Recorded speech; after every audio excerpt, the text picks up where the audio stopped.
Sir జాలబాబు గారు YouTube కూడా ఇచ్చినట్టున్నారు. ఇచ్చేసాను సార్. సో వినయ్ తేజ రఘునాథ్ రెడ్డి గారు, తర్వాత హరిప్రసాద్,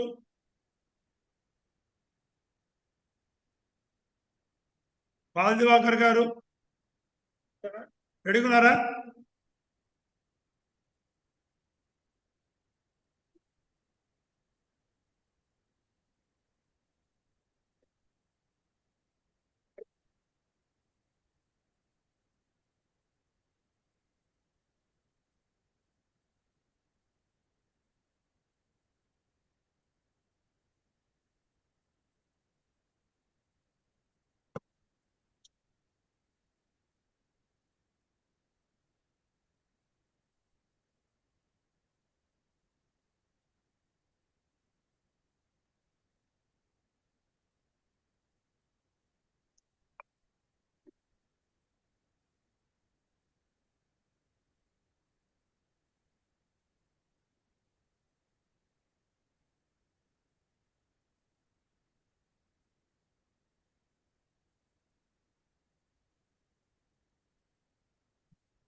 కరెక్ట్ గా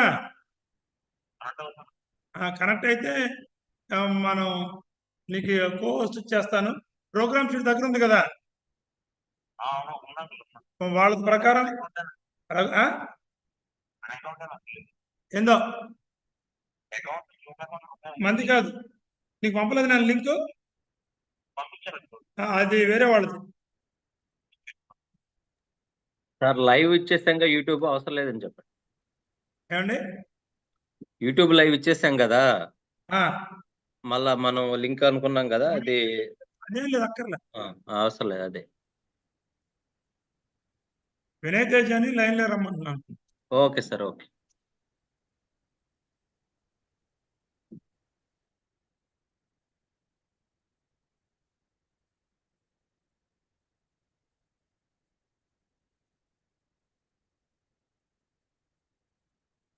వినయ్ తేజ్ నా పేరు మీద వచ్చినట్టున్నాడు మళ్ళీ. అవునా, చూస్తాను. ఇక్కడ చూడండి, కేఏ ఇమాన్యుల్.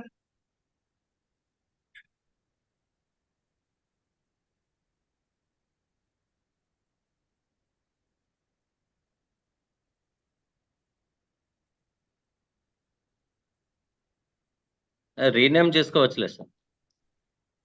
అది చెప్పాలా?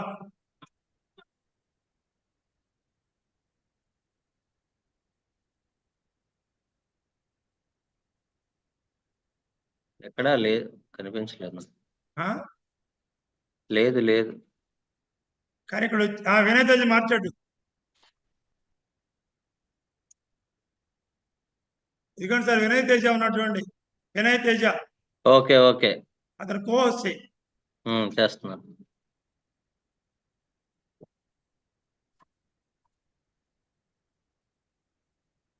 Okay okay. Okay sir.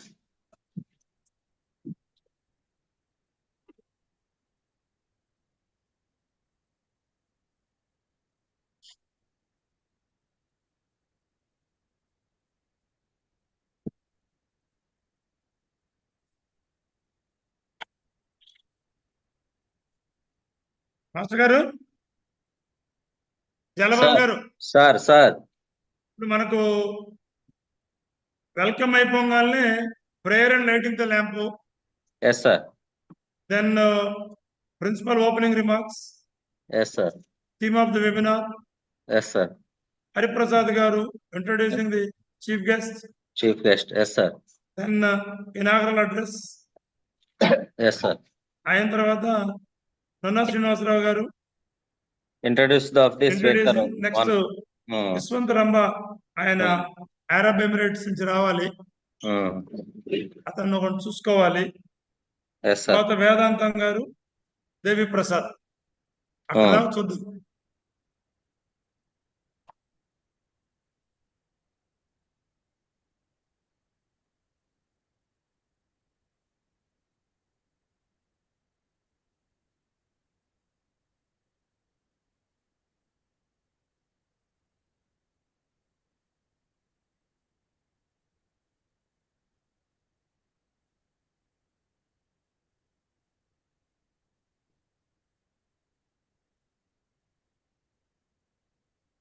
Sir, మన వాళ్ళు అప్ టు హరిప్రసాద్ గారి దాకా రెగ్యులర్ గా ఉన్నారా? రెడీగా ఉన్నారు సార్. ఉన్నారా? ఉన్నారు sir. Okay.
Yalababu garu.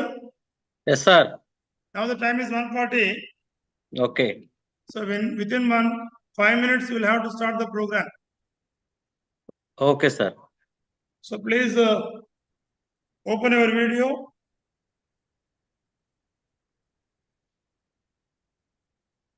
Okay.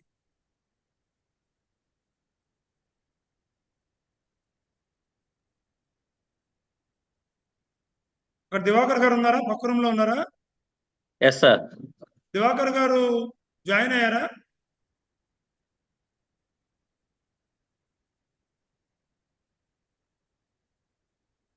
Diwakar గారు ఇంకా జాయిన్ అయినట్లేరు. ఎందుకంటే మనం బయట వ్యక్తుల్ని కాంటాక్ట్ చేయాలి. మీకు నెంబర్లు ఇచ్చాను కదా, సూర్యచంద్రరావు గారు, Yes, sir. వాళ్ళని కాంటాక్ట్ చేయాల్సి వస్తుంది.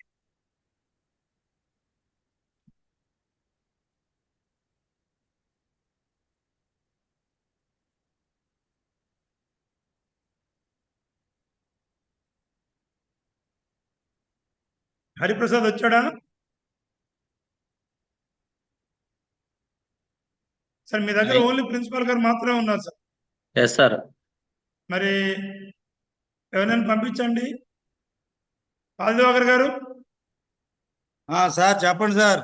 Sir good afternoon. మీరు రెడీగా ఉన్నారు కదా? ఏమండి? మీరు రెడీగా ఉన్నారు. నా మాట వినపట్టలేదు సార్? నేను రెడీనే. నా మాట వినపట్టం లేదా? నాకు వాయిస్ మీది సరిగ్గా వినపడుతుంది. మరి నాది వినపడుతుందో లేదో? మీది వినపడుతుంది కానీ అయితే నాది వినపట్టం లేదా మీకు? అవును. జలబాబు గారు నా మాట వినపట్టం లేదా? లేదు సార్, క్లియర్ గా ఉంది. మరి మీరు క్లియర్ గా ఉందన్నారు. అంటే నా సిస్టమ్ దెబ్బతిందే ఉంటుంది. నాకు సౌండ్ బాక్స్ సరిగ్గా ఉండు, నేను సెట్ చేసుకుంటాను. మరి మన రెక్టార్ గారితో ఒకసారి లైన్ లోకి వెళ్ళి మాట్లాడతారా? ఎవరు? రెక్టార్ గారు. మాట్లాడనా? అంటే ఒక జస్ట్ సార్ అంటే స్టార్ట్ అవ్వగానే మాట్లాడతారా? అలాగే. హరిప్రసాద్ లైన్ లోకి రావాలి. అలాగే వాళ్ళు ఇయర్ ఫోన్స్ అందులో ఉంటుంది. What about Hariprasad? కాల్ చేస్తున్నా సార్.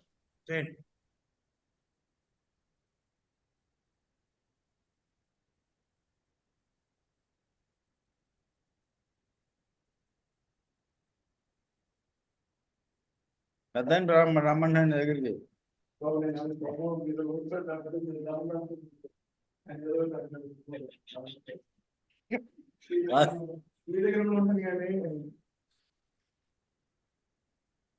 కాదే ఆయన పిలిచాడు ఇప్పుడే. వాళ్ళు సార్ హరిప్రసాద్ గారు రెడీగా ఉన్నారు. మరి ఇక్కడ నాకు కనపడలేదు కదా. విజయ్ కుమార్ గారి దగ్గర ఉన్నారు.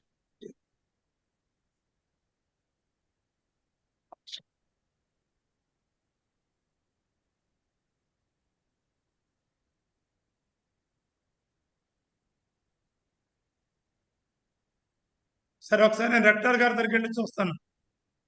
వెళ్ళరండి.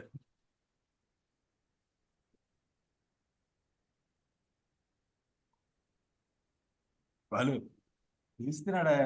వాళ్ళని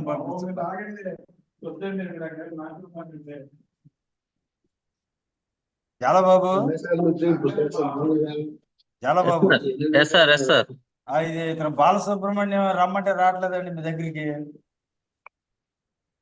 ఓకే సార్, 1 minute. అట్లా ఒక నిమిషం ఆగండి, రమ్మని అన్నారు. అయ్యా కూర్చోండి బాబు. నన్ను ఊపిరి తీసుకొని రావట్లేదు బాబు.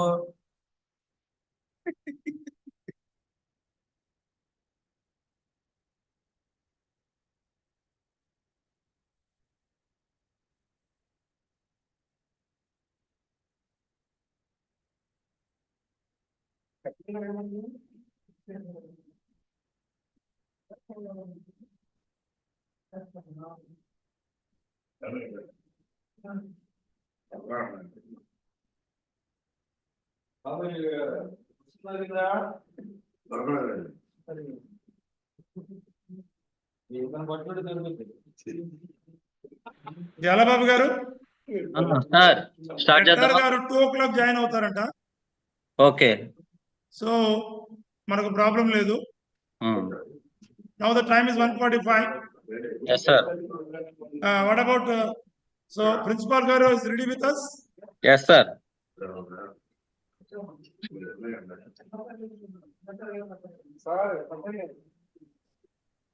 దివాకర్ గారు రెడీ అయితే మనం స్టార్ట్ చేసేద్దాం.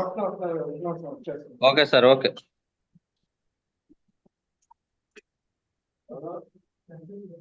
సార్ విశ్వంత్ సార్ రాలేదా sir? Vishwant sir Vishwant sir Vishwant లేదు సార్.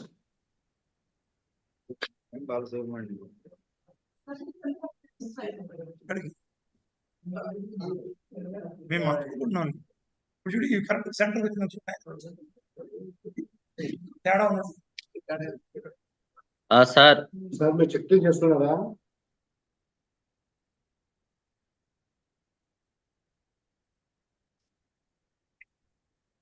ఎస్ సార్ స్టార్ట్ చేద్దామా? సార్ స్టార్ట్ చేద్దామా? చేద్దాం sir.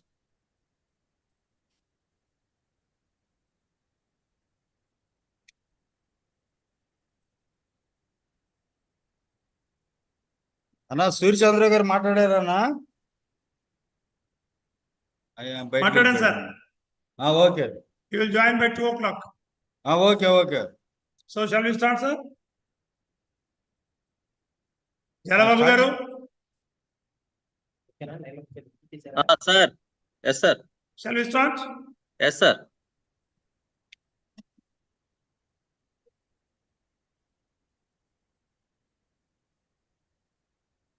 Yeah. Good evening to you all. I'm introducing myself, Dr. K. Emmanuel, selection grade lecturer in chemistry and program coordinator. It is a great privilege for me to stand before you on behalf of the prestigious YVNR Government Degree College, Kaikaluru, Krishna District, Andhra Pradesh, which was established in the year 1982 and affiliated to Krishna University, Machilipatnam. Our college is accredited with A grade with CGPA 3.13 by NAC Bangalore in 3rd cycle. Our college is provided with good classrooms, well lighted and ventilated, well established laboratories, vast library, and a good playground.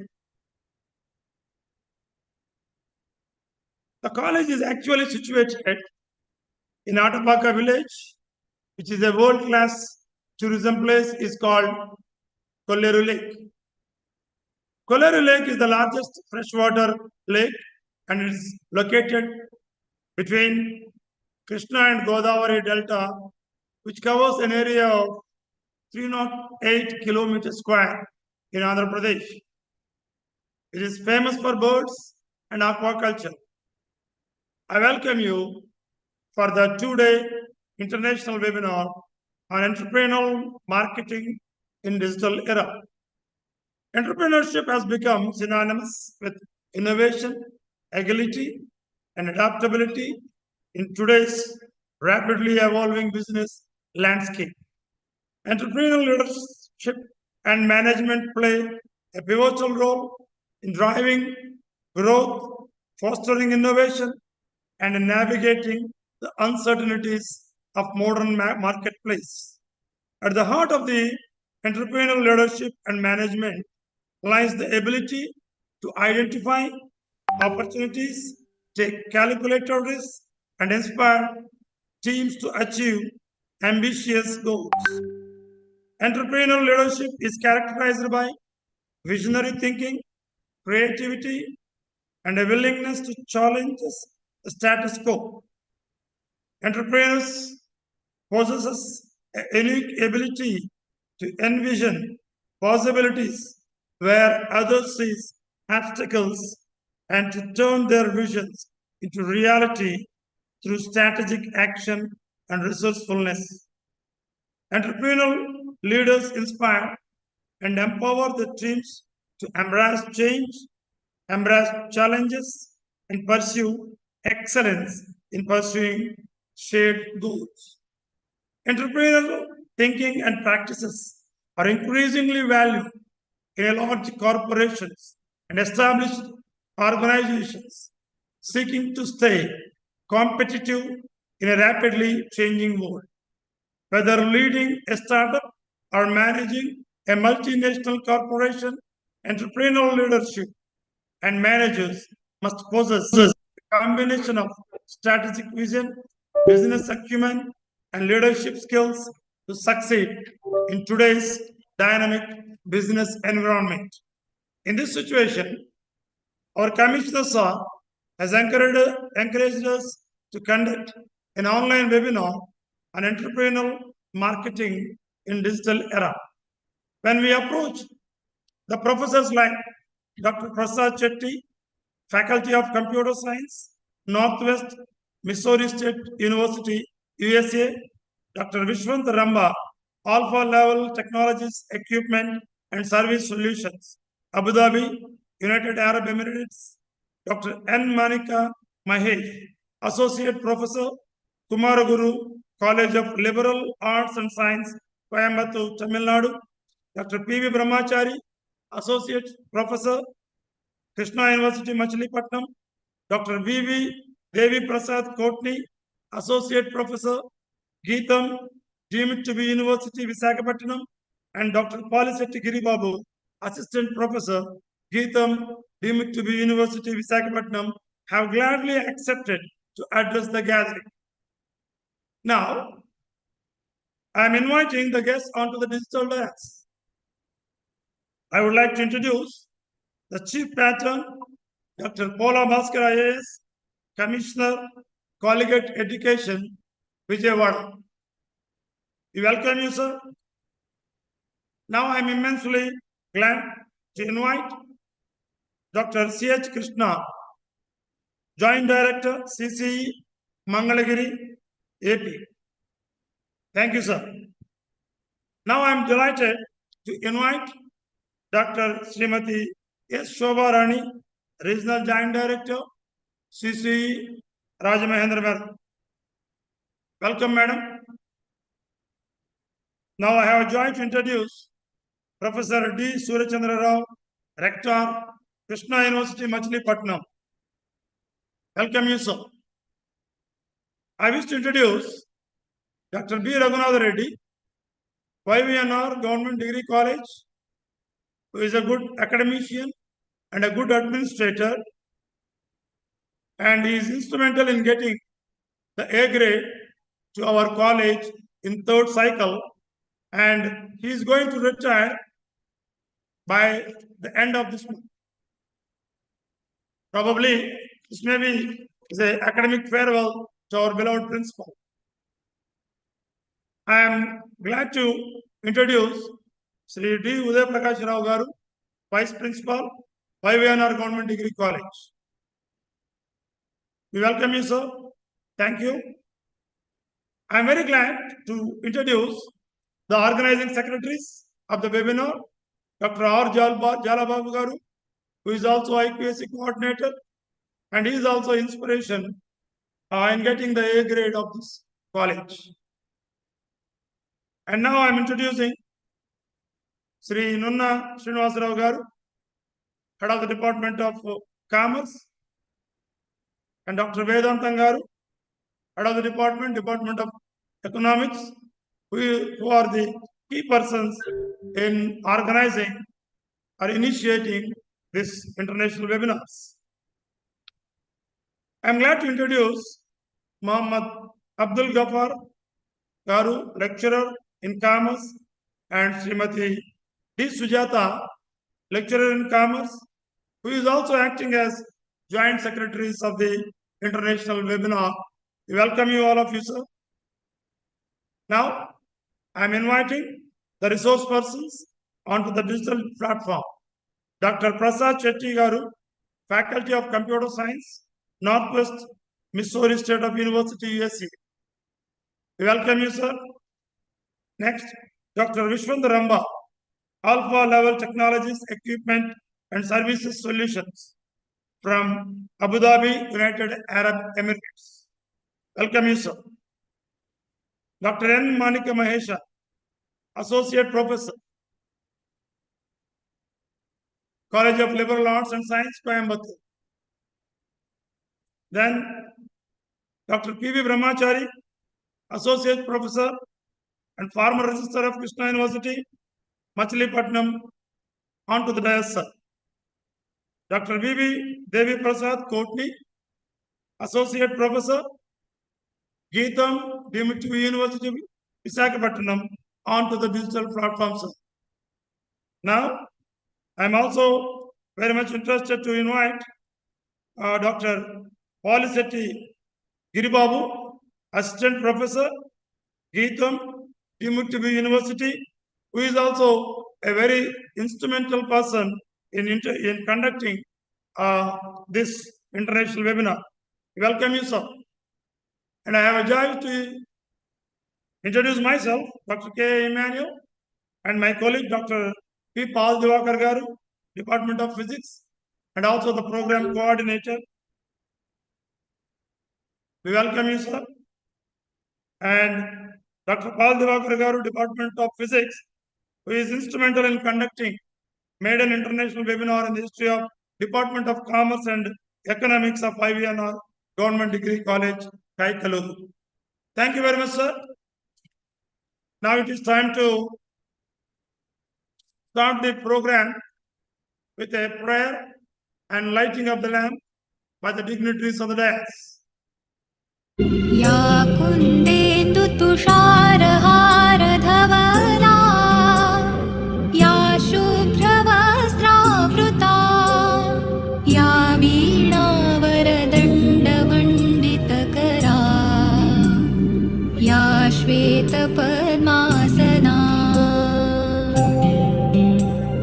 या ब्रह्माच्युतशङ्करप्रभृतिभिः देवैः सदा वन्दिता सा मां पातु Saraswati Bhagwati निःशेषजाड्यापहा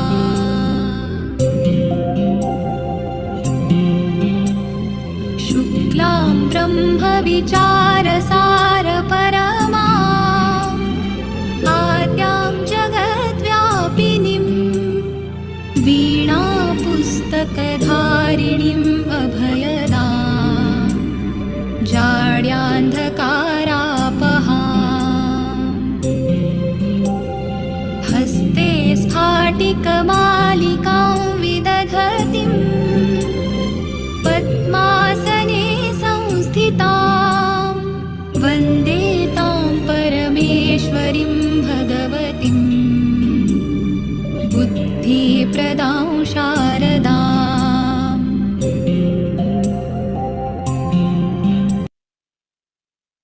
Thank you, sir. Thank you very much. The dignitaries on the dais who are helped in lighting the lamp. Thank you, sir. Now, I invite Dr. B. Raghunath Reddy Garu, the principal of YVNR Government Degree College, to give his opening remarks. Over to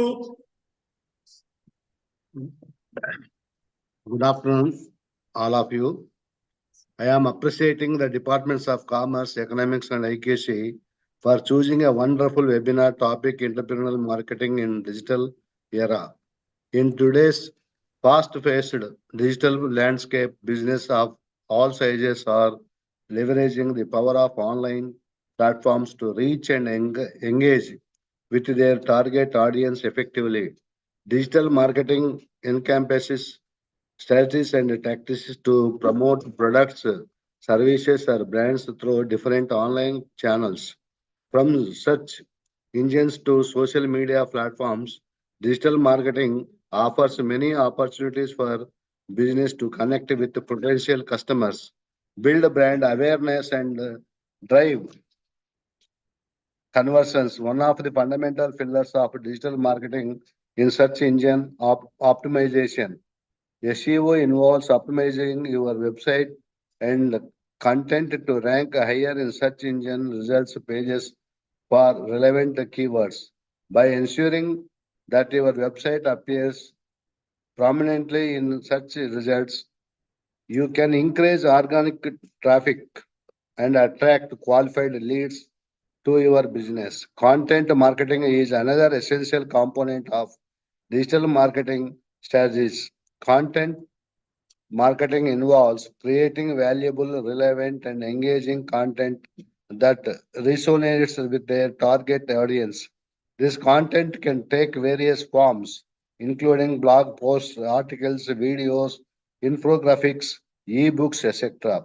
By consistently delivering high quality content, business can establish themselves as industry leaders, build trust with their audience, and drive customer engagement and loyalty. Social media marketing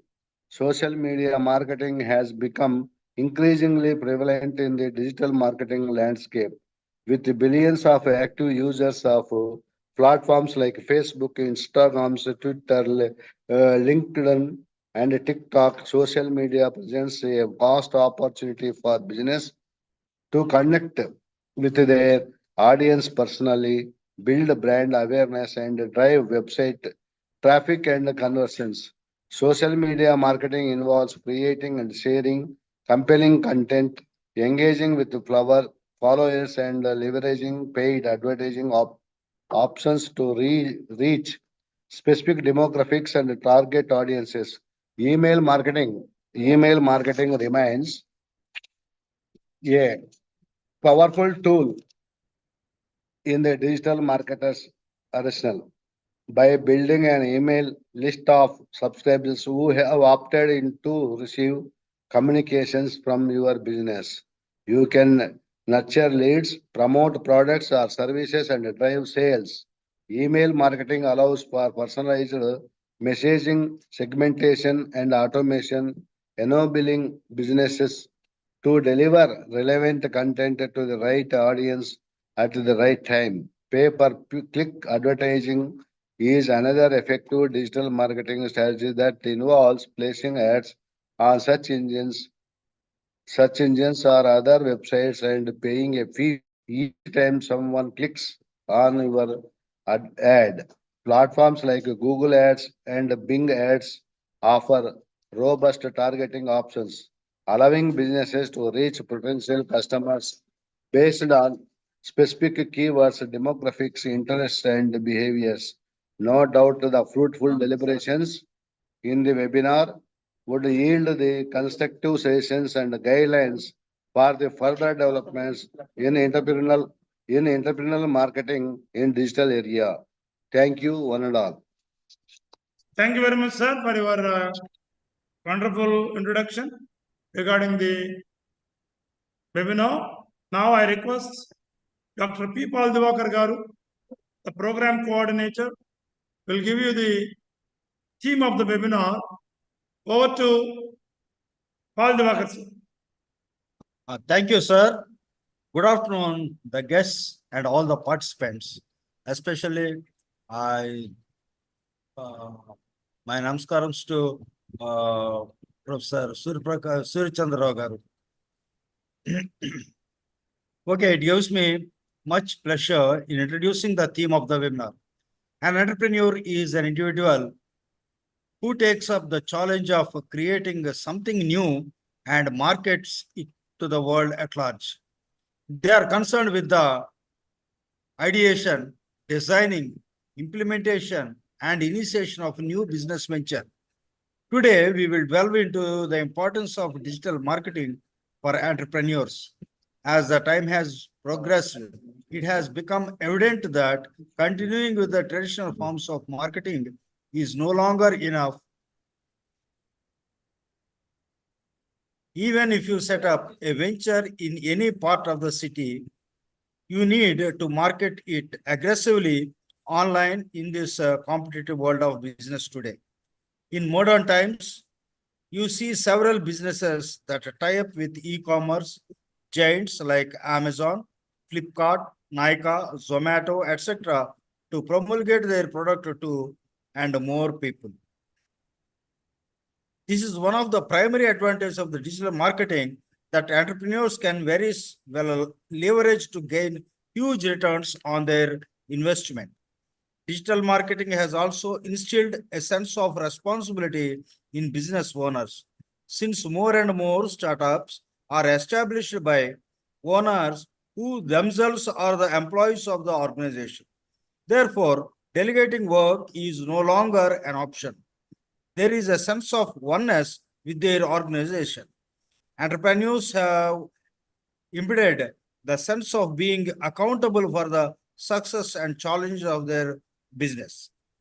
The reason why is so many new entrepreneurial ventures have been formed over the past few years is the low cost of acquisition compared to the high profits due to the digital marketing.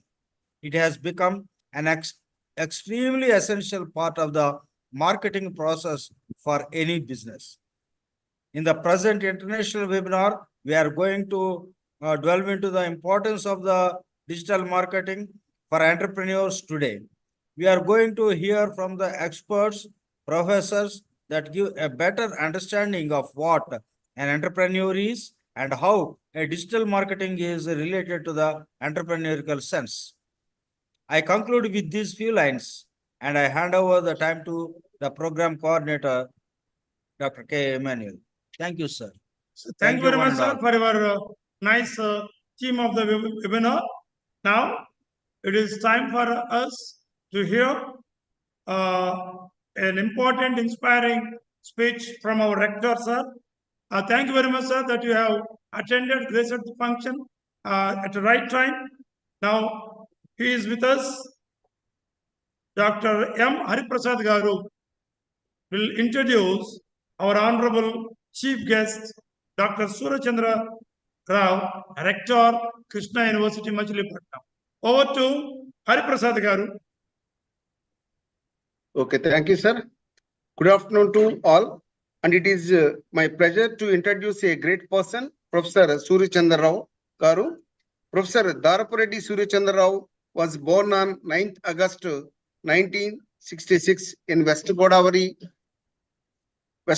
district, Andhra Pradesh. He had his master's in management from Acharya Nagarjuna University. He was awarded the PhD degree in 2006 for his research work on the Indian banking sector. He started his professional career in 1992 as a lecturer and became professor in Department of Business Management, Krishna University in 2009 and continues to serve the university. Professor Rao is an inspiring teacher and received the highest appreciation from students and faculty for his teaching and research on the various platforms. His specialization in finance management entrepreneurship. He is a passionate researcher and his guidance, 11 PhDs and 2 MPhils were awarded. He wrote 15 books and published 65 research papers in reputed international and national journals. He undertook one major research project funded by ICSSR. Professor Rao possesses rich administrative experience and occupied almost all key and policy-making administrative positions in the university structure, including Vice Chancellor in charge of Krishna University. Professor Rao is presently serving as a rector of Krishna University. He is also serving as the member secretary, FAC, Andhra Pradesh Higher Education Regulatory and Monitoring Commission, Tadepalli, Guntur district. Professor Rao has completed a prestigious assignments of Director, Rajiv Gandhi University of Knowledge Technologies, IIT Campus, Nuzvidu. He is a member of the Academic Senate of almost all universities of the Andhra University, including Telangana State. Moreover, Professor Rao served as an expert member in many committees situated by UGC, APSI, state universities, etc. He is one of the NAC assessor and served in the capacity of chairperson in the peer team and visited more than 10 higher education institutions in India. Professor Rao is organizing many national seminars and workshops and training programs in area of commerce, management, and quality assurance. He is an invited resource person for academician institutions and industry. He has received Best Teacher Award from the Government of Andhra Pradesh during the year 2012. Distinguished Scholars Award in Bangkok, Thailand, received AGBA Fellow Award at Istanbul, Turkey in 2022. Thank you. Thank you very much. Thank you, sir. Thank you very much for your kind words regarding our wonderful professor, Dr. Professor Surachandra Rao Garu. Sir, we welcome you, sir. And over to Professor Surachandra Rao, sir. Am I audible, Andy? Yes, sir, you are audible, sir. Thank you, Harprasad Garu, for nice words. Dr. Paula Bhaskar Garu, Commissioner of Collegiate Education, the Principal of the College, Dr. Raghunath Reddy Garu, the organizers of the international webinar, particularly Emmanuel Garu and Paul Divakar Garu, and the faculty of YVNR Government Degree College, Kaikaluru. Yes, good afternoon to all of you. Good afternoon, sir.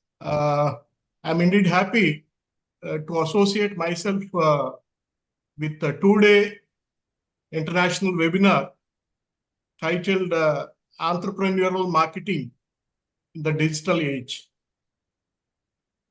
At the outset, I appreciate the faculty of the Department of Commerce, Department of Economics, and IQAC of YVNR Government Degree College, Kaikaluru, for organizing an international webinar on the topic of contemporary relevance. In fact, the entrepreneurial marketing is an emerging topic. A lot of discussion is going on in the economic circles and among the practitioners on this topic throughout the globe. So to understand the concept of entrepreneurial marketing, one should have a clear-cut idea on the concept of entrepreneur and about the concept of the marketing. I think most of you are aware of the concept of entrepreneur. Entrepreneur is an individual who innovates and introduce something new in the market. In other words, entrepreneur is one who establishes his or her own new business with innovative skills. That is what is called entrepreneur. Coming to the concept of marketing, marketing is a process that identifies the needs and wants of the customers and try to satisfy them by providing right goods or services at reasonable price at the doorsteps of the consumers. So as per the traditional marketing, the success and sustenance of any business depends greatly on identification of needs and wants of the customers and how effectively you satisfy them. So an entrepreneur is just a facilitator in traditional marketing setup, in the sense that entrepreneur is bound to depend on various marketing aspects for the establishment, for the success of any business enterprise. Now the rules of the game have changed. Entrepreneur is considered as most important factor for the establishment, for the success, and for the sustenance of any business. Yes, it is not the marketing, but it is the entrepreneurial role which is more important for the establishment of any business enterprise, and for that matter, for the success of any business enterprise. Exactly. So the entrepreneurial marketing emphasizes the same thing. So it is the entrepreneur who explores and exploit opportunities with his innovativeness, proactive thinking, risk-taking abilities, adaptability, communication abilities, and positive mindset. Nowadays, you can see this sort of entrepreneurs, otherwise called entrepreneurial marketers, everywhere throughout the globe. Take, for example, Zuckerberg, founder of the Facebook, a social networking site, who floated the social media with his innovativeness, using his proactive thinking, risk-taking ability, and communication ability, and with a positive mindset.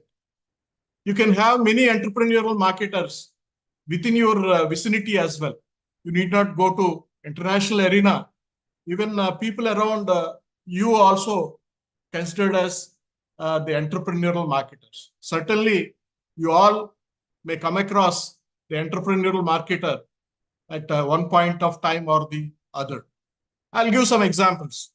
So Ritesh Agarwal, the founder and CEO of OYO Rooms, OYO, on your own rooms. I think you can see OYO Rooms in every nook and corner of India, including Kaikuluru also. I think you have OYO Rooms. Ritesh started his entrepreneurial journey at the age of 17. In fact, he's a college dropout. The company turned out to be a very successful company with a market share of 68% in India. Not only Ritesh, even Baiju Ravindran, founder of Byju's, an online education vertical, which is helping thousands of students struggling with subjects such as mathematics, physics, economics, and so on and so forth. Even Paytm founder also, Vivek Shekhar Sharma, he created a digital payment platform. I think each and every one of you is using this app for making digital payments. So all of them are entrepreneurial marketers. So entrepreneurial marketer means who is an entrepreneur who explores and exploit opportunities with innovativeness, proactive thinking, risk-taking abilities, adaptability, and communication abilities, and with a positive mindset. Please remember, you need not be a crorepati to have a business, to commence a business, or you need not have a business family background. I think you need not even need or space to launch business of your own. It is your gene, a burning desire, which is more important than anything else. So once again, so with this, a few words, I congratulate once again the Department of Commerce, Department of Economics, IQAC of YVNR Government Degree College, Kaikuluru, for organizing a wonderful international webinar on a topic of a contemporary relevance, an emerging topic. So I thank the organizers for the opportunity given to me to share my views and interact with the participants of the international webinar. I hope that the deliberations of this webinar will contribute to the existing literature, and more importantly, creates a wonderful environment, a wonderful culture that flourishes the entrepreneurial activity across the globe. I extend my best wishes to all those who associate with this the webinar, and wish the international webinar a grand success. Thank you. Thank you, sir. Thank you for your wonderful and encouraging words. With all your cooperation, we are doing all these things, sir. Thank you once again, the Vice Chancellor Garu of Krishna University, who has given your name as a right person to give the inaugural address, especially on entrepreneurial marketing in digital era. Once again, thank you very much, sir. Thank you. You have spent your valuable time with us. With your presence, the program has going in a nice manner. Now it is time to introduce the first speaker, Dr. Vishwant Ramba, Alpha Technologies Equipment and Services Solution from Abu Dhabi. Sir is going to connect within a short time. Before that, our head of the department, Nunna Srinivasarao garu, head of the Department of Commerce, will introduce the Vishwant Ramba sir. Over to Nunna Srinivasarao garu to introduce our speaker.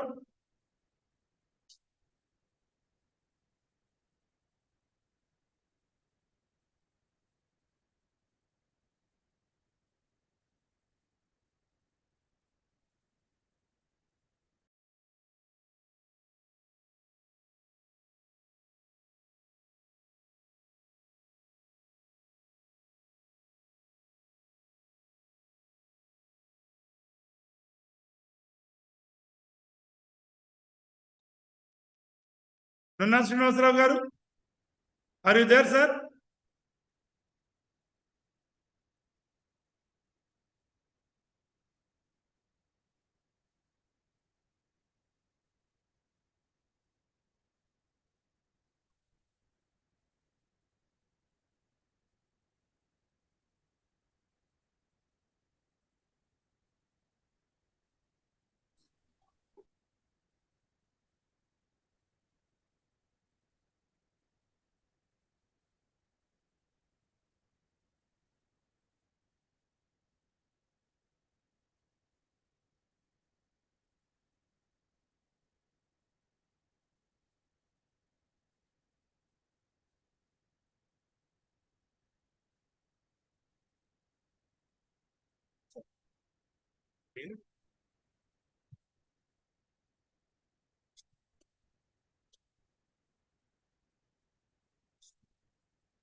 Good afternoon, sir.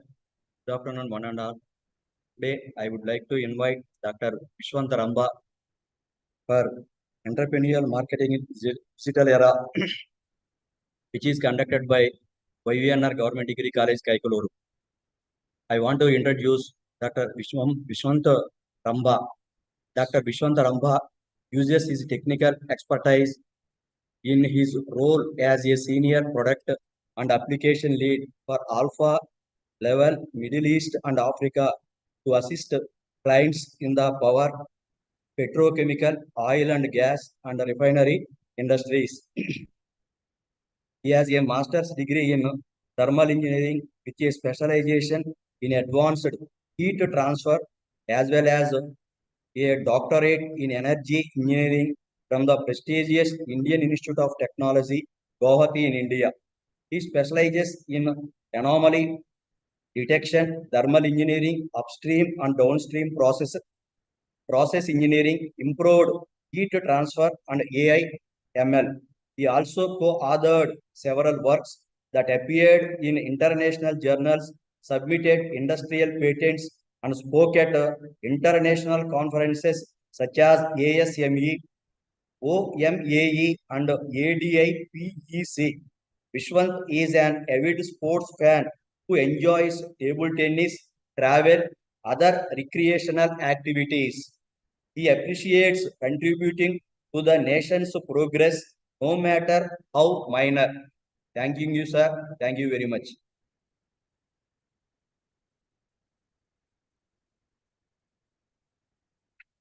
Thank you very much, sir, for your wonderful introducing of our Professor Vishwant Ramba garu. I think Professor Vishwant Ramba garu is not in our online now. We are waiting for his arrival. is from Abu Dhabi. Greetings, sir.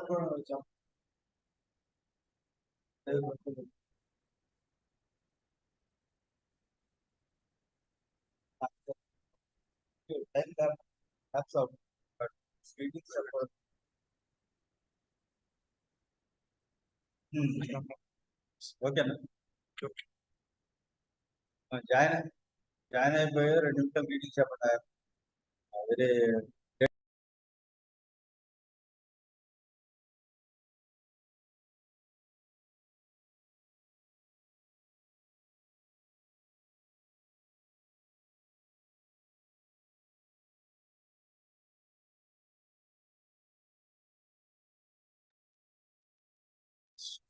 Sir, I'm very sorry that our organizers are contacting our Abu Dhabi professor, sir. Before that, Dr. Palisetti Giribabu Garu will give his greetings regarding this international webinar. Please bear with us, sir. Our organizers are still continuing to contact Dr. Vishwanth Ramagaru.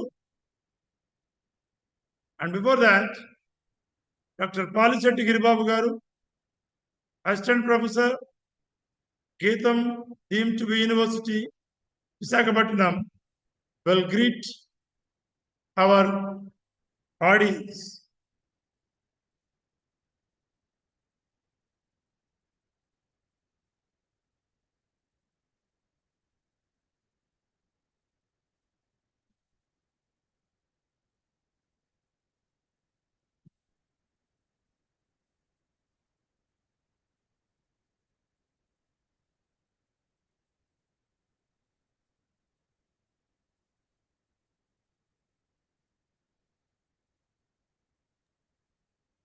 Sir, Emmanuel sir, one Sir. important announcement regarding the certification and the feedback. Yeah. Uh, Please continue, sir. Okay, sir. Good afternoon to all. So this is the today international webinar on entrepreneurial marketing in digital era. So this 2 days international webinar. So that is the only one link for this international webinar. Tomorrow also the same link. So the recurring of this meeting. So there is the no new link for this tomorrow. The same link for the tomorrow sessions also. And for this international webinar, the registration is the compulsory. Some of the participants without the registration and adding into this WhatsApp group.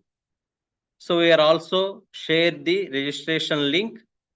So who are not registered and add into the WhatsApp group, please register, because only registered candidates will get the feedback link through the mail. So without registration, it is not possible to get the feedback link. And without submitting the feedback link, we cannot get the certificate. So some of the participants in the previous webinars have the problem, arised the problem.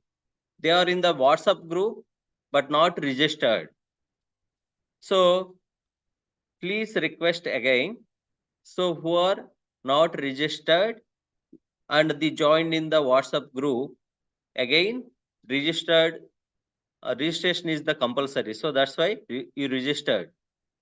And at the end of this webinar in the tomorrow, we will share the WhatsApp feedback link through the mails. So that's why registration is the very, very important. Thank you, sir. Okay. Now I welcome Dr. Giribabu, Palisetti Giribabu Garu, to say greetings regarding the webinar. Palisetti Giribabu Garu.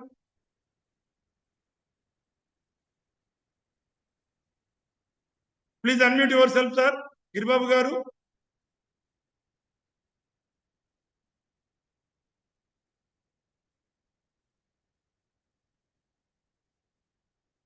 Giribabu Garu, are you there? I think you are on the online. Please unmute yourself.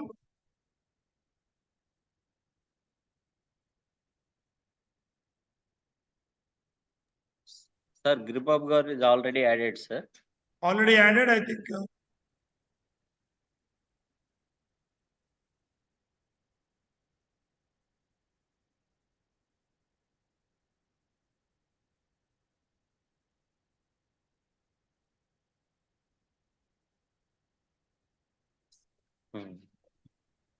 Okay. So Devi Prasad garu also Okay, joined. Devi Prasad Garu. Then Vedantam Garu. So a small adjustment, sir. Now Dr. Devi Prasad Garu is with us. Now I invite Dr. Vedantam Garu to introduce our another speaker in order to accommodate the program. I am asking Dr. Vedantam Garu to introduce Dr. Devi Prasad Garu. Good afternoon, all of you. Myself, Dr. B. Vedantam, HOD, Department of Economics, YVNR Government Degree College, Kaikluru, Elur District. Now I am inviting another important resource person, Dr. B.V. Devi Prasad Garu, who is an expert in marketing. Dr. B.V. Devi Prasad Putni works as an associate professor at Geetham School of Business, Geetham, deemed to be university, which is located in Visakhapatnam. He has 20 years of experience, of which 4 years of industry experience and 16 years of academic experience. He published around 10 papers indexed in Scopus. Another 10 papers are in ABDC listed journals, and another 5 papers are in UGC CARE listed journals.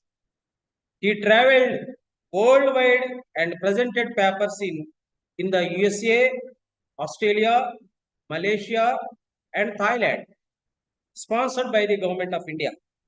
He completed one UGC major research project as a co-investigator and one UGC minor research project principal investigator. He was awarded the AICTE Career Award for Young Teacher Research Grant in 2013 as a principal investigator, and also awarded UGC Travel Grant. He completed 2 consultancy projects as a project leader. He offers training programs and MDPs to industry people. Thank you, sir. Thank you. Yeah, thank you, sir. Thank you for Sir, giving me this. I'm very sorry to speak like this, sir. Dr. Devi Prasad Garu.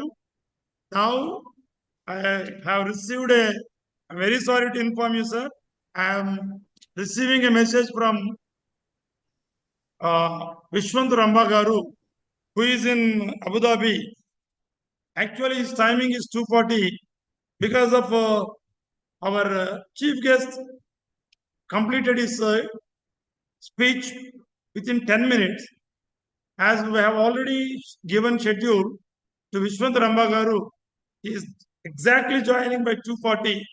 He has no other time. So please bear with us, sir. 5 minutes. He is going to join with us now.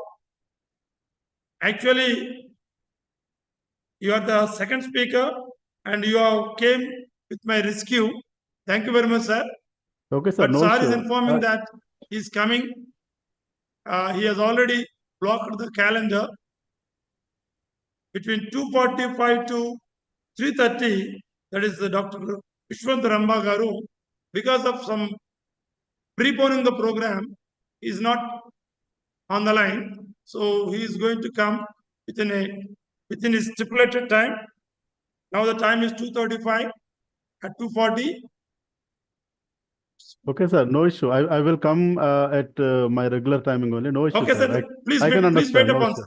sir. No issue, sir. No issue. No Devi problem. Prasad garu, please. Koncham bear cheyandi. Yeah, no issue, sir. I will wait. Sir. No issue. Right. Okay, please be on the line. Sir, Yashwantaramba sir is already joined, sir. Joined the Join, meeting. yes, sir. Thank you very much, sir. Dr. Vishwant Ramba garu, I think you are on time, sir, but a little bit preponement of the program, a small disturbance has happened, confusion has happened. Now I welcome Dr. Vishwant Ramba garu to give his talk on entrepreneurial leadership and management, unveiling the dynamic to a new PhD research-based startup.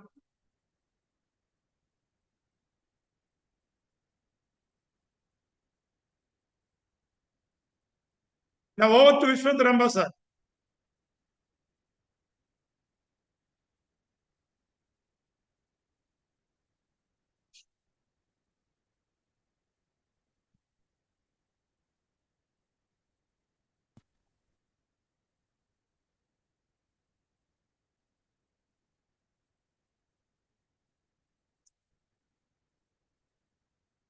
Over to Vishwant Ramba, sir.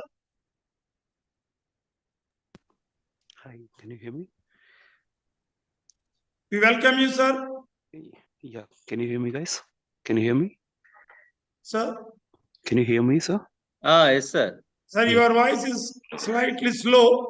Yeah. Yes. I think now it's clear.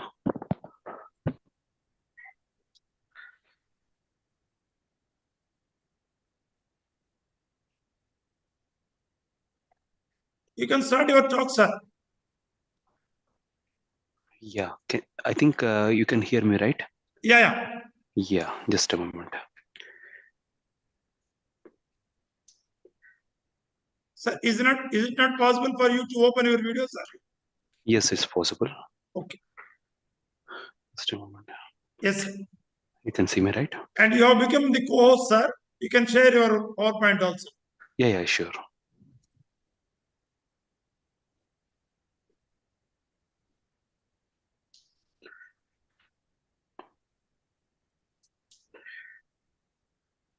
Just a moment.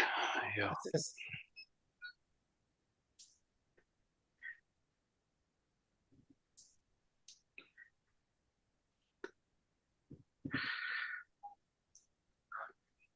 Give me a moment. I'm arranging. Yeah. Yes, sir.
I think it's fine now. Yeah. Yeah, can you hear me, sir? Yes, sir. Yeah. Hi, everyone. Okay, sir. Yeah. Hope I'm clear to you guys. You can see me, right? Yes, sir. Yeah. So, yeah. Good evening, one and all. And thanks for calling me on this entrepreneurial leadership. Yeah, this is Dr. Vishwant, and I'm working for Alpha Level as a senior product and application. And currently, I would like to share the experience of the entrepreneur and what exactly the traits that one has to build in for a long-lasting journey.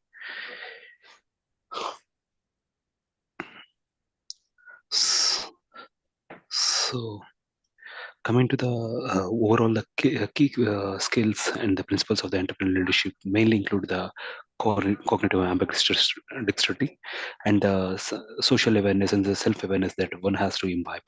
The skills and attributes of the entrepreneurial leadership are a fusion and overlap between the entrepreneurship and leadership, especially. Here, entrepreneurship basically refers to attributes and capabilities of an entrepreneur to initiate a business venture, organize the necessary resources, and managing it along with suitable risk to make a profit. Whereas leadership is defined as strategic visioning. So having these three principles all together will bring you, especially on a standing platform. So one thing is the SSA, which one has to be always aware, the social and self-awareness. And the next thing stands for SEED, stands for the social, environmental, and economic responsibility and the sustainability. And third one is the decision-making approach. So in order to cultivate all these three aspects, one has to have a forecast for the future and look deep into what they exactly want to do. And next, coming to the top 10 qualities and characteristics of the environmental leaders. Excuse me, sir. Yeah, can you hear me? Your Yeah. voice is very low, sir. Please Uh, raise your voice. Yes. Can you hear me now? Yes, but a little bit loud we require. I think your voice is very soft, I think. Yeah, that I'm working from office. That is So why yeah. in So online, we want to have a little bit louder. yeah, I got you. Yeah, as the You can world carry is, it. yes. The top 10 qualities and characteristics of the entrepreneur leaders, especially on the surface, usually all the entrepreneurs with leadership functions, such as providing vision to the development of a new product, especially when you want to build up something new and do something for the organization. One has, as I said in the previous slides, one has to stand up as a leader, and a leader has to be entrepreneur as well. The entrepreneurial leadership deals with the concepts and ideas, and these are not often related to the problems and that are not of the organizational nature, especially as here the top traits to cultivate if you want to run a business or considering the startup. The main thing which includes is the motivation of oneself, the ambition to drive something new, the energy and tenacity and the initiatives that you want to take. Moreover, as I said, leadership is which makes you into a better entrepreneur in the longer run. And the most important attribute would be the honesty and the integrity and the self-confidence and the cognitive ability and the knowledge of the business that you want to especially do. So these include and instead they tend to be in individual characteristics or behavior goals, you can say. These include the vision, problem solving, and decision making, and the risk taking and strategic initiatives all together include the main qualities and the characteristics of the entrepreneurial leaders especially. And the important traits, as I have described over here, mainly will be the vision, the problem solving, what exactly you want to do, and the decision making at the right time and the right point, and the risk taking at to what extent the business can be forecasted, and the strategic initiatives that you want to take. So I'll go one on one briefly. So vision. What exactly is the vision? Only in the first decade of the 20th century has the role of the vision in the strategic management process and possible relationship between vision, creativity, leadership, and entrepreneurship. So, being given much attention, a vision is formulated by explicitly identifying a domain of competitive behavior, especially. So, that is vision in the sense, in general terms, not to be very, uh, theoretical, but you have to have a vision to do something in the longer run and for the nature for the future of the nation especially. And problem solving, especially what exactly the product or whatever if it might be a physical product, you have to think of what exactly the society needs especially, and accordingly you have to take the product and then solve the in terms of applicability, in terms of innovativeness, we have to take that problem. And next comes to the decision making especially. Decision making managers are more likely to seek assistance from subordinates in solving problems than when making decisions. So, as a general rule, the leaders are directive or supportive. They know must have decisions that commit the organization to critical actions. So, if a leader ever a responsibility, subordinates will poorly judge him or her, and the organization will suffer accordingly. So, decision making is always most importantly the you know important thing in the longer run. And coming to the risk taking, balancing risk is a necessity of the leadership, and leaders must weigh the multitude of factors involved while understanding and one can predict the future uncertainty.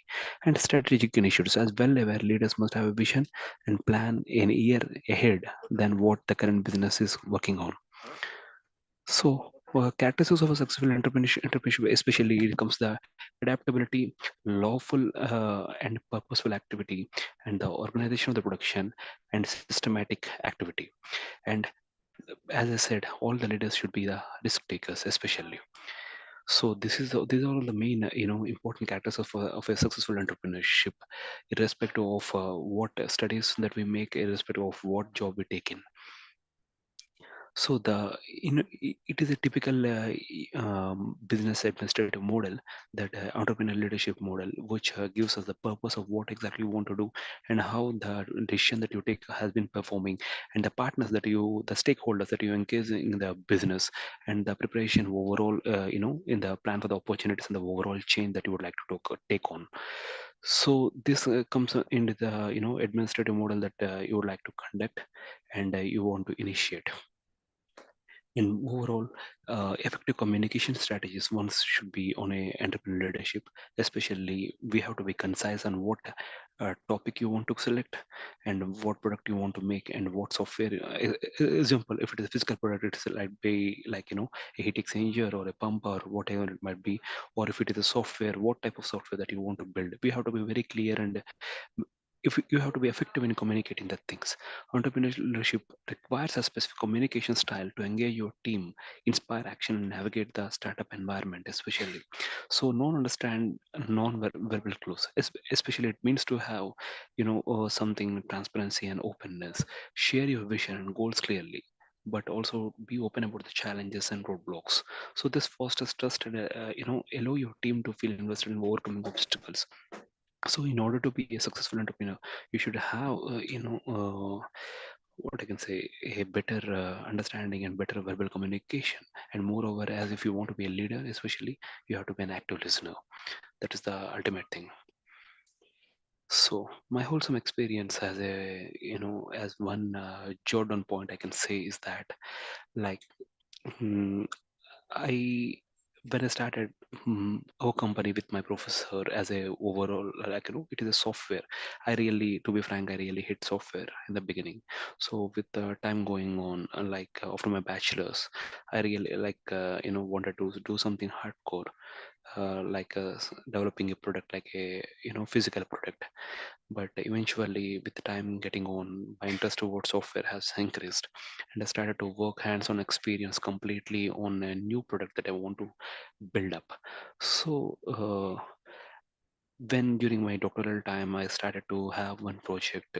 Unfortunately, it's not something which I wantedly want to get on, but I have taken that project out of the scope, and I started to work on day in and day out with software, Python and other tools, to develop something which we call the anomaly detection in the current world. Something like, which we want to find out a problem before the problem gets occurring.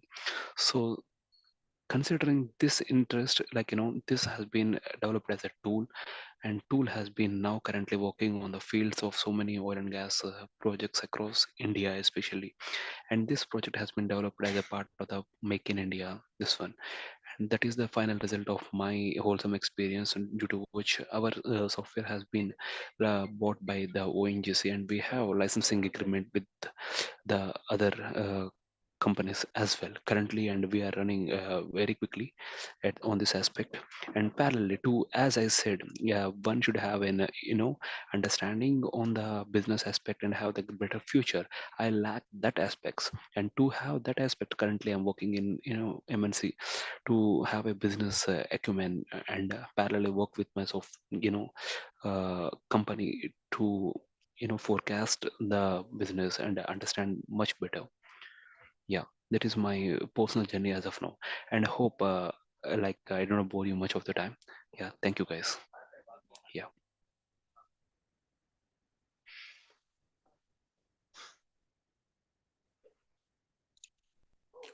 Hello.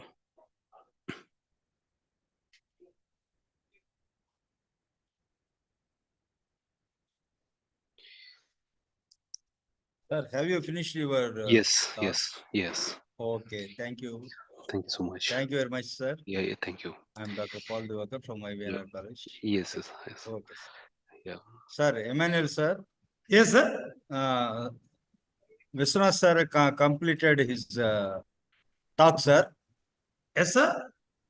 Yeah. I think his voice is very low. That's why I could not understand. Okay. Sir has completed his talk. Okay, sir. Okay. So thank you very much, sir. Thank you, Vishwanath Ramba garu.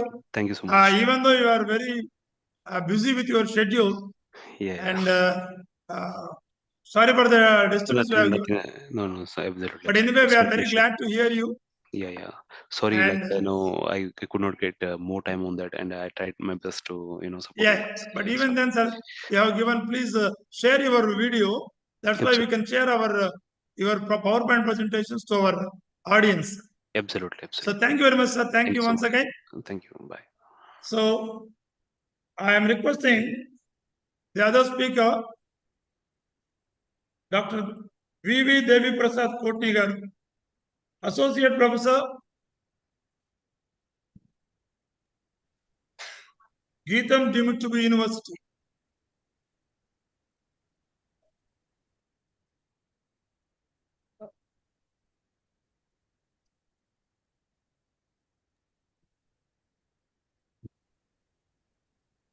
Okay, sir. And Vishwanath గారిది complete అయిపోయింది sir.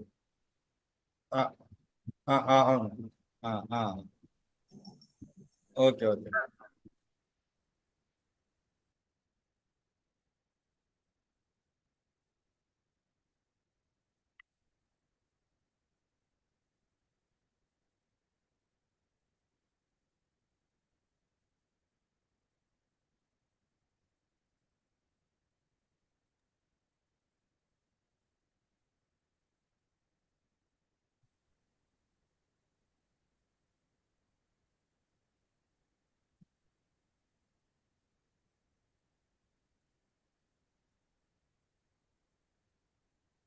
So Giribabu sir, are you there?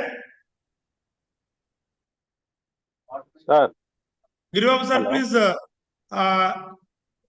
Devi Prasad Garu is online. Sir, Okay, our okay. program Sir, is Devi running Prasad by sir joined, sir. 30 minutes ahead. Preponed, sir. Okay, sir. Okay. Please take your own time. Okay. Thank you. Now I welcome Dr. V.V. Devi Prasad Kotni, Associate Professor, Geetam Timitubu University, Visakhapatnam. Kindly deliver your talk, sir. Yes, sir. I am sharing my screen. Yeah. Dr. Jalababu Garu, please make Dr. Prasad Sir, Garu. sir is already co-host, sir. Yeah. He can share the Okay, sir. PPTs. Okay, sir. Thank you, sir.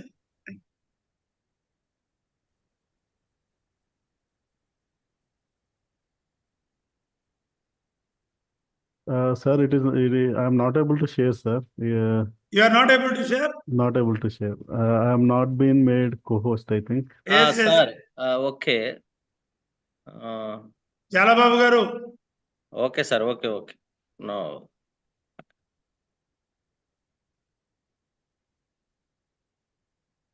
Devi Prasad Garu, మీరు time కొంచెం తీసుకోవచ్చు. Okay, sir.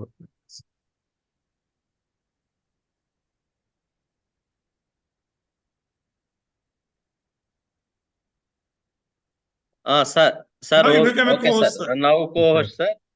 Okay, sir. I'm sharing my screen. Okay, sir.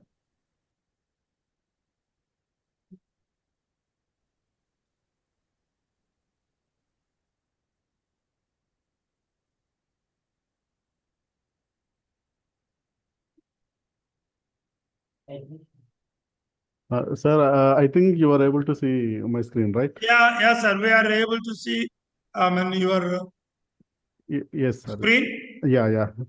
Thank you, sir. Thank you for Please speak loudly, sir. Yeah.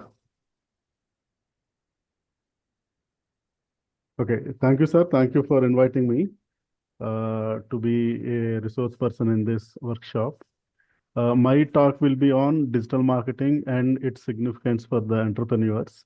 So we are going to discuss about digital marketing from entrepreneurs' point of view. So why digital marketing? Why should any entrepreneur should use digital marketing? So these topics we are going to see.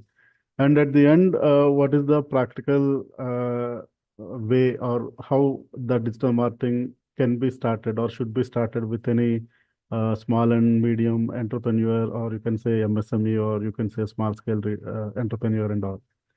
So I'm Devi Prasad, working as associate professor in area of marketing in Geetham School of Business, Geetham deemed to be university.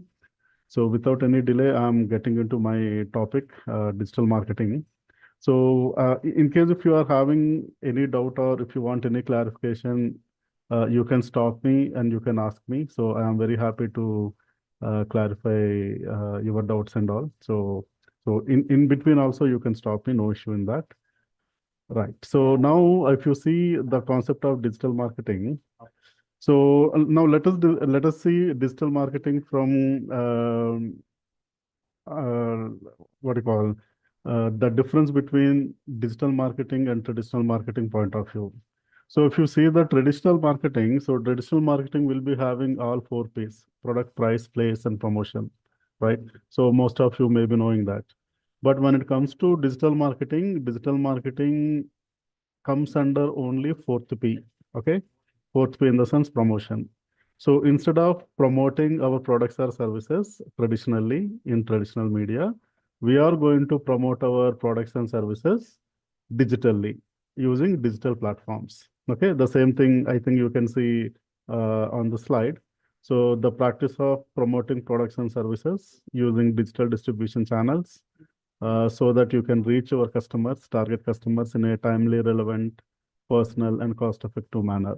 Okay, so the beauty of digital marketing is you can reach the customers one-to-one basis. So that means if you want to use digital marketing as a mass media, you can use it so that you can communicate to one-to-many customers. Or if you want to use digital marketing as a personal media, that means one-to-one, that means digital marketer or the entrepreneur to the customer, you can use it as a one-to-one communication mode. So both the modes digital marketing can accommodate, which is not there in the traditional media marketing.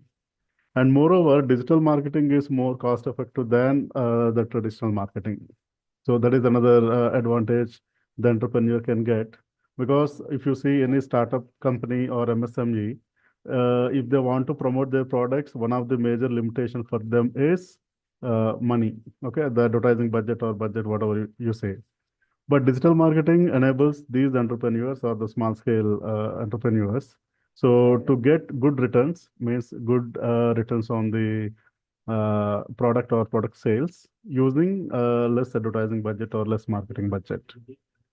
So that advantage is there. Okay.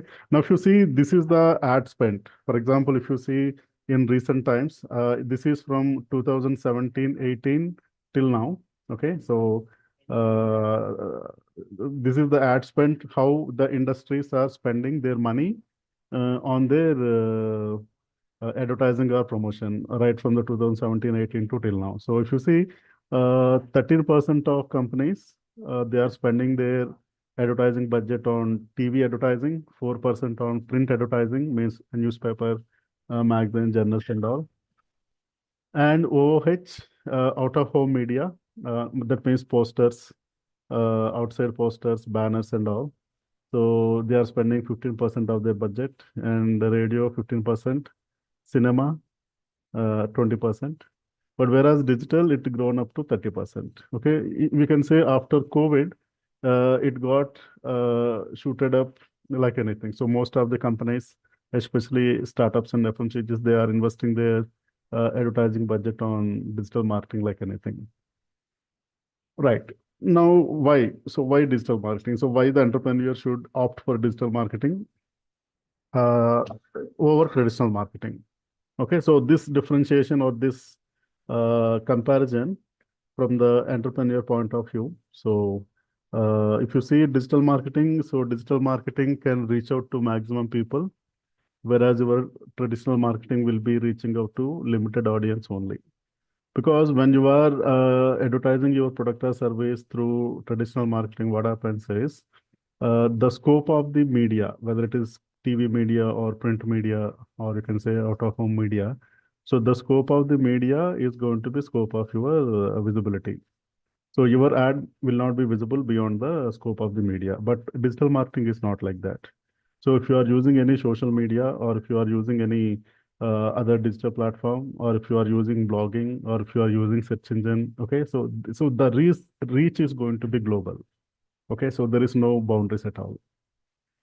Then another important thing, using digital marketing can promote your product internationally. But whereas traditional marketing will be limited to a particular geography. Okay, so geographically limited. For example, if you want to give an advertisement in any Telugu newspaper, so that will be limited to Andhra Pradesh or Telangana, that's it. It may not be going beyond. But whereas if you are using your ad, placing in any social media or any search engine, so any person from any corner of the world, so they can see your ad. Whether they purchase it or not, that is different thing. Okay. But your product visibility or service visibility or your brand visibility will be like anything. And cost effective. So digital marketing, that means you are going to invest less money when compared to traditional marketing. And whereas another important difference between digital marketing and traditional marketing, the timing of communication, timing. Okay. So if you see the traditional marketing, if you are giving any TV ad, so the moment the ad is displayed on television, your target customer should be there and they have to view the ad. And once the ad display is over on television screen, so the customer cannot see that ad. Okay. But in digital marketing, it is not like that. So the ad will be there and it is a continuous communication. As and when the customer wants to see the ad, they can see. It is like a 24/7 advertising. Okay. If you use digital marketing. But whereas traditional marketing, it is not like 24/7. As and when your ad is visible, the customer should see. Otherwise, the customer cannot see the ad. They cannot refer the ad. Okay. So that is the major difference. And one more thing, again, related to communication. So the traditional marketing will give you delayed communication. For example, if you want to give an advertisement in any magazine, okay. For example, the frequency of the magazine is weekly. So this week the magazine already came. For example, the next week the magazine will come. That means if you want to place your advertisement in that magazine, you need to wait until next week, because the issue will be coming next week only. This week the magazine is already out. Okay, so there will be delay in communication. So whereas with digital, that delay in communication is not there because it is 24/7. And the conversion rate, so conversion rate from the viewer of the ad into the customer. So the conversion, that means converting the a viewer into customer, your product customer or service customer, is very high in digital marketing, but that is going to be very low in traditional marketing. So if you see the advantages, what digital marketing is going to provide to the entrepreneurs or startup companies or the MSME, so the advantages are very high. Okay. So moreover, because if you look at any startup company, their major limitation is funding or capital. So they may not be able to spend that much of money into advertising. So for them, digital marketing is going to be a very good idea. But at the same time, digital marketing is having limitations also. Okay. So if you see the age wise, if you see age, the people from until 13 years. Okay. For example, if the people are not using any smartphone or if they are not using any tablet, tab, or PC. So in case if your target customer is not using any of these digital devices, then your message cannot be reached to those customers. Okay. Say for example, your target customer is a senior citizen, and the senior citizen is not using the smartphone; they are using a keypad phone. Okay, and they are not surfing internet, or they are not using any computer. Okay, so then this digital marketing will not be applicable to such kind of startup company or the MSME company, or even MNC also, a big company like MNC also. So the condition here is you see that your target customer is using the smartphone or not. Okay, if they are using smartphone, or if they are using any PC or tablet, digital marketing is going to be the best tool. If they are not using, then this digital marketing cannot help. Okay, now how the marketing evolved. uh, uh, so there are 5 stages, and of course it is a theory. I'm going to skip this slide quickly. So right now we are in marketing 5.0 era, like industry 4.0 is there. Okay, similarly we have marketing 1.0 to marketing 5.0. We are right now into marketing 5.0. But whereas digital marketing started during marketing 4.0. Okay. So now what is this? For example, if you take marketing 1.0, what happens is during marketing 1.0, the companies they used to create quality products, and they used to sell the products, and they used to generate revenue. Okay, that means the needs and wants of the customers are ignored, and only whatever the product they can manufacture, they used to manufacture, and they used to sell. That's it in marketing 1.0. But whereas in marketing 2.0, what happened? The marketers or the entrepreneurs, they started identifying the needs of the customer, the consumer behavior, or the expectations of the customer. Accordingly, those needs and expectations, they started creating the products and services. Okay. Then in marketing 3.0, the concept of value came. So the value in the sense, so what is the value that you are providing to your customer? So your customer is giving money to you, and you are providing product or service to your customer. And apart from product, apart from service, are you giving any other benefit or any other value to your customer? So that value concept got started in marketing 3.0. Then marketing 4.0, so the concept of online promotion, online advertisement got started. And they used to use digital things because of the ICT revolution, information and communication technology, ICT revolution. So this digital marketing concept got started. Then in marketing 5.0, what nowadays what the entrepreneurs are doing, so they are concentrating on sustainability and plus technology. Okay, so they are looking at the sustainability, green marketing, eco-friendly products, eco-friendly marketing kind of thing, and the sustainability of the business, sustainability of the firm. And at the same time, they are using the new technology like artificial intelligence, natural language processing, augmented reality, virtual reality, Internet of Things, blockchain, sensors, robotics. So all this technology they started using marketing. At the same time, they are giving due importance to nature, sustainability, eco-friendliness, and so on. So this is how now the marketers are doing their marketing. Okay. Now, when it comes to digital marketing, so what are the major important things? So, say for example, if any entrepreneur, if they want to use digital marketing to promote their products and services towards their target customers, they are in need of 5 Ds. Okay, like we have 4 Ps: product, price, place, and promotion. In digital marketing, there is a requirement of 5 Ds, where the entrepreneurs should make sure that before using digital marketing, they should make sure they should be very sure that these 5 Ds are with their firm.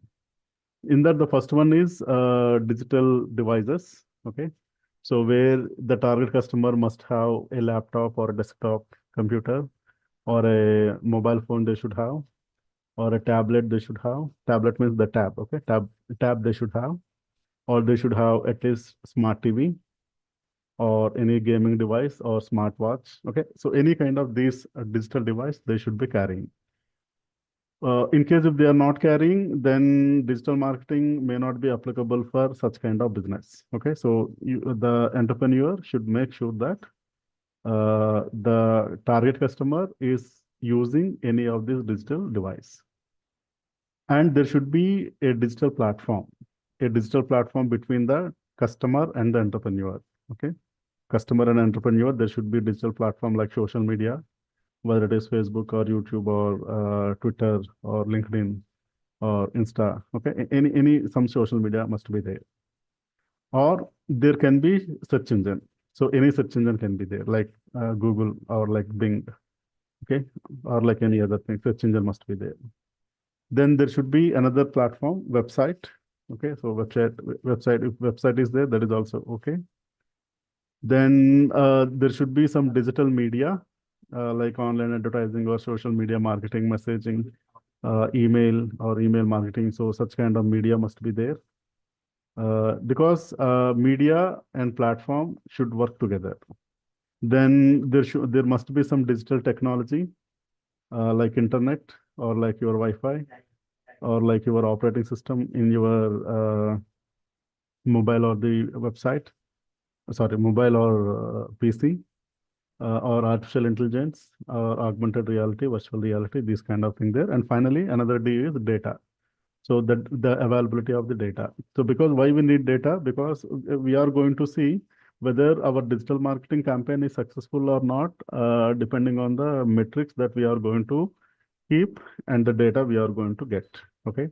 For example, if you have given one advertisement in rediff.com. So there is a website called rediff.com, and in the rediff.com you have displayed some advertisement. And how many customers have seen that ad? Okay, so that data we should have.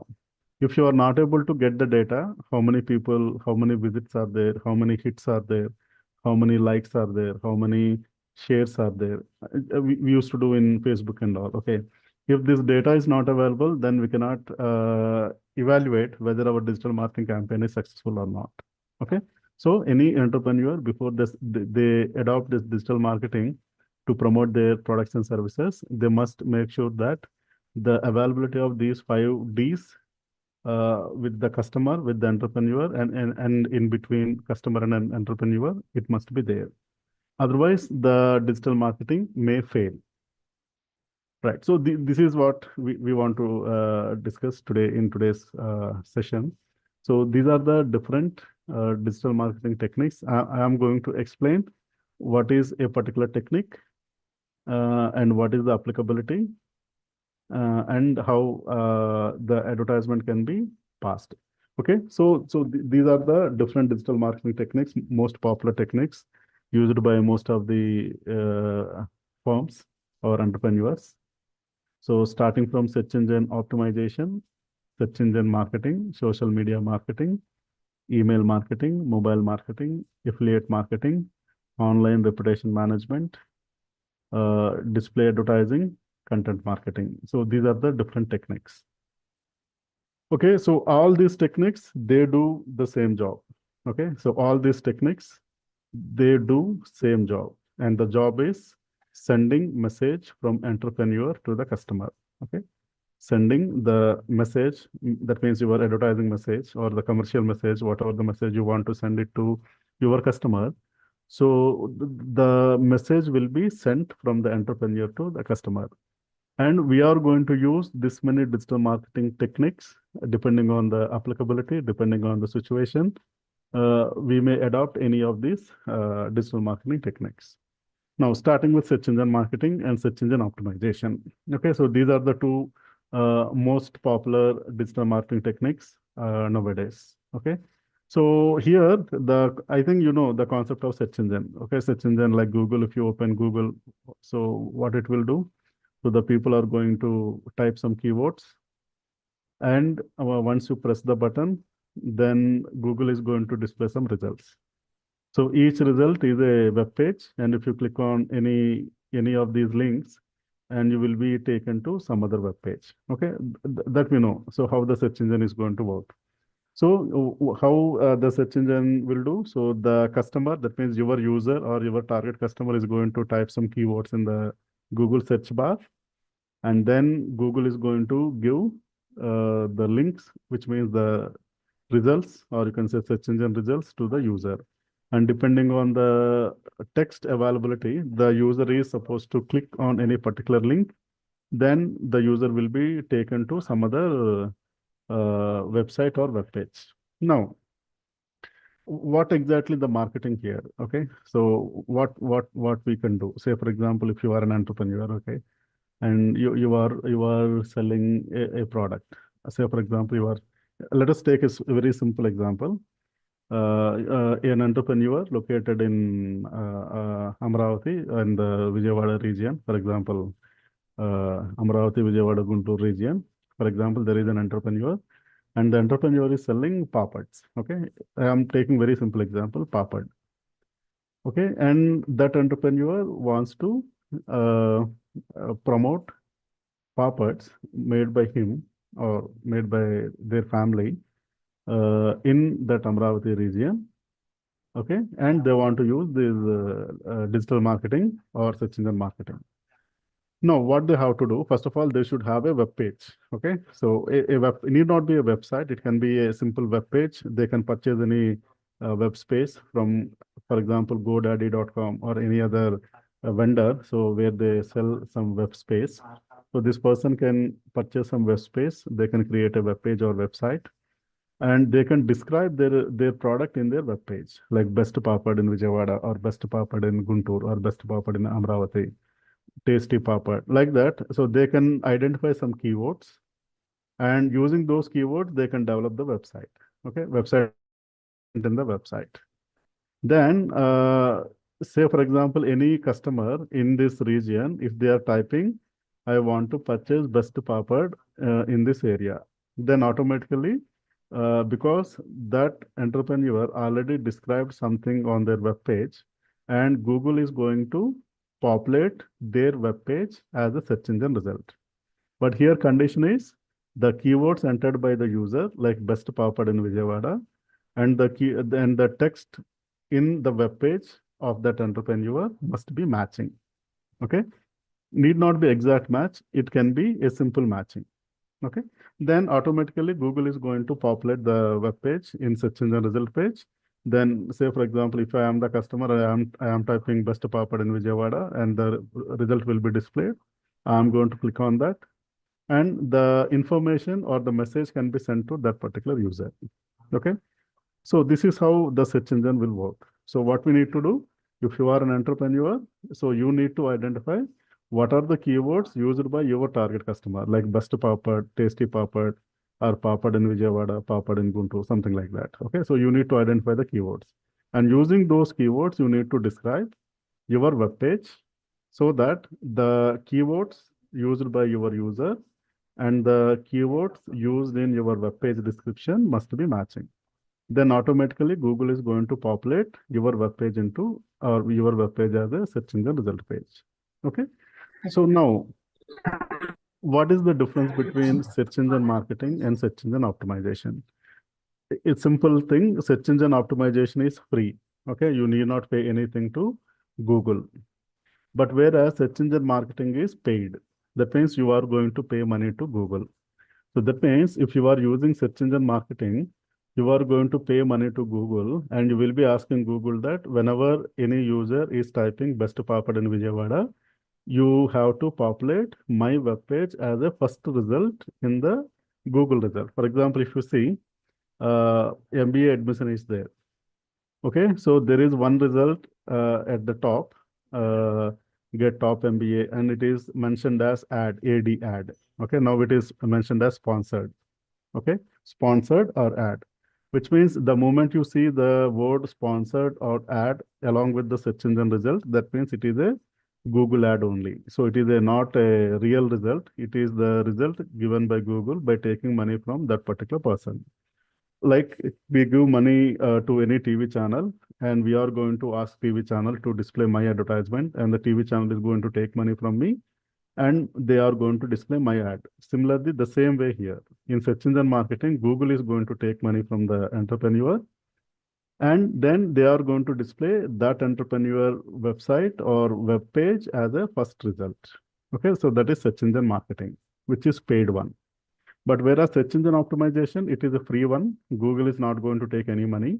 In case if your web page or your website, if it is describing the keyword in a best manner, okay? If your web page or website is describing the keywords used by the user in the best manner, then Google is automatically going to display your web page as a organic result or as a first result.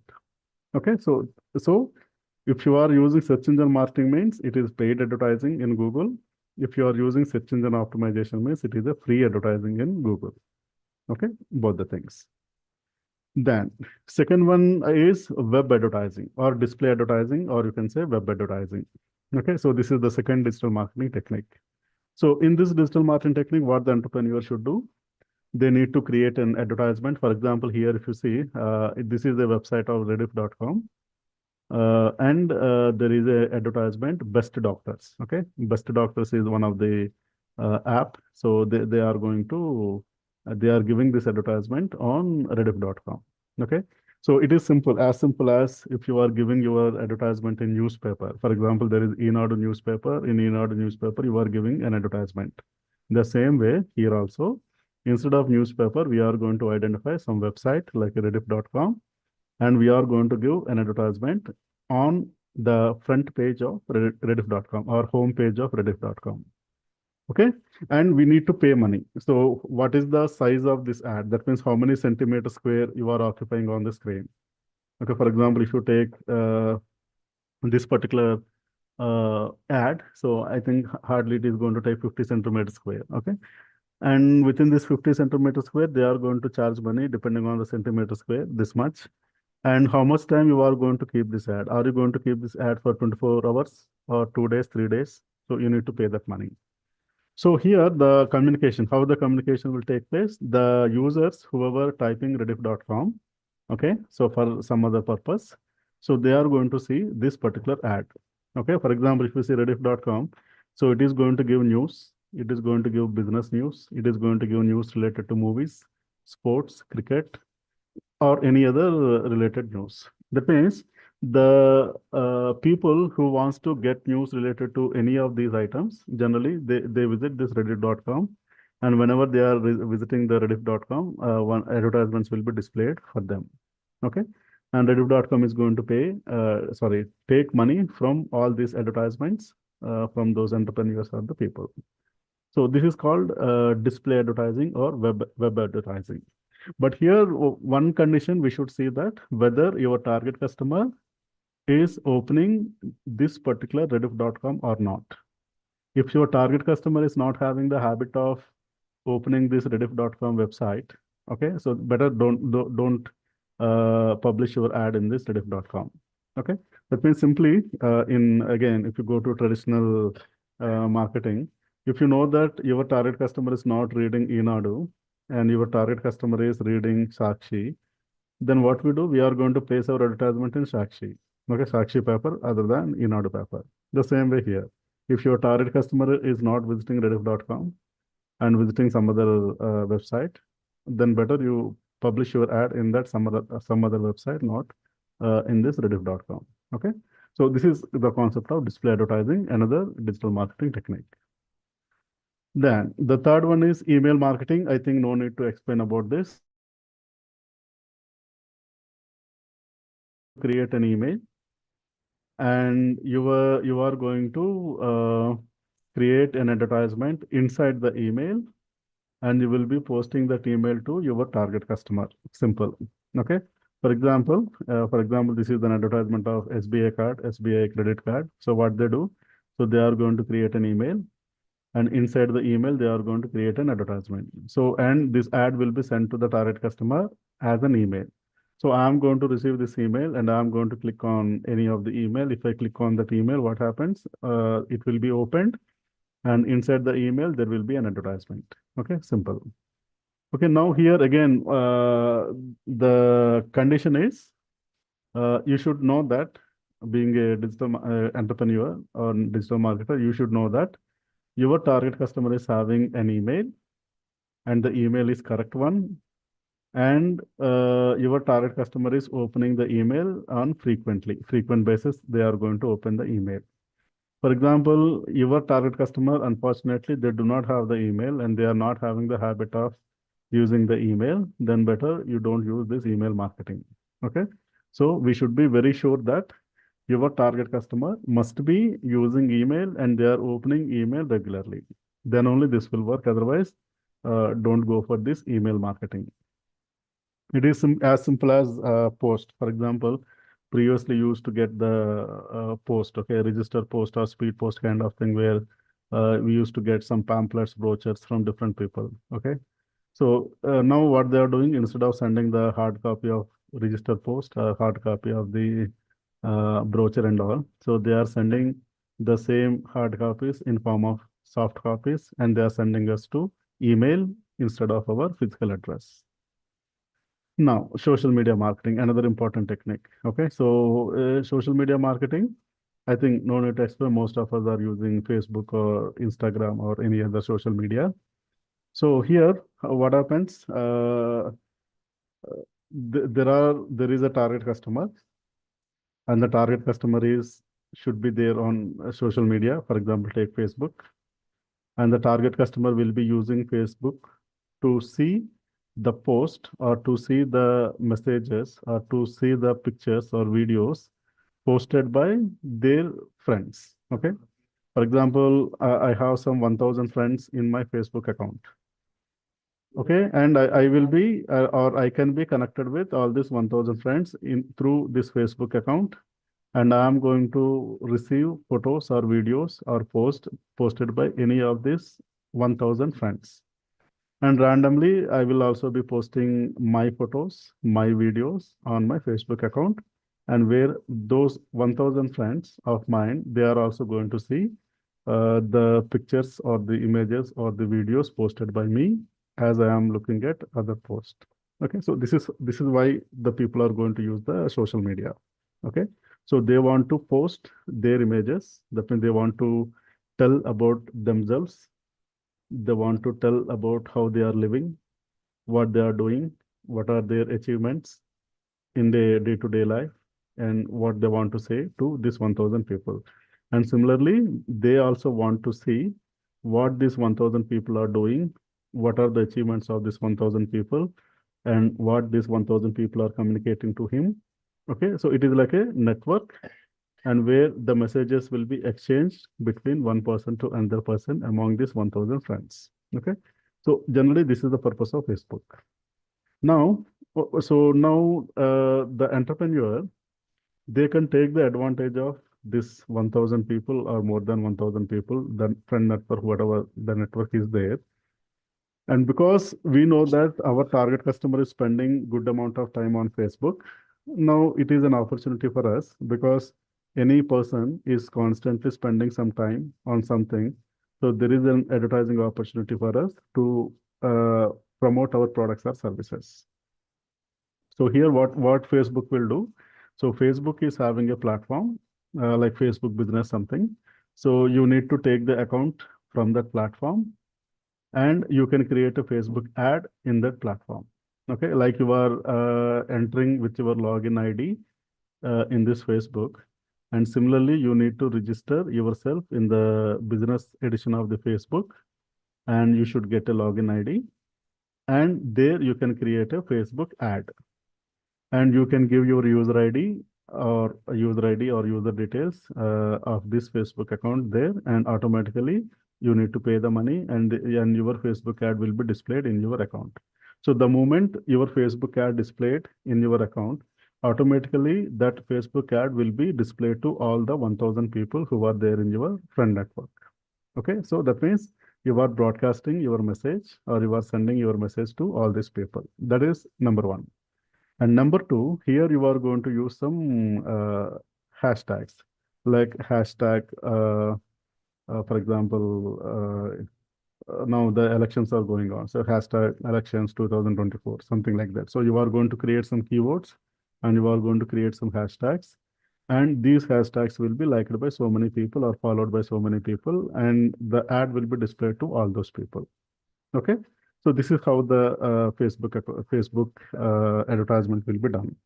And another important thing, or the third thing, is when you are creating the Facebook ad, so there only you are going to say what is the target customer. Say, for example, you want your ad to be displayed to the people of female age group between some 20 to 30, okay, 20 to 30 age group, and that to female customers. If these people are your target customers, and you are going to give these details while you are creating the Facebook ad, and the Facebook company, they are going to display your ad to all these people, those who are in between 20 to 30 years of age and who are female.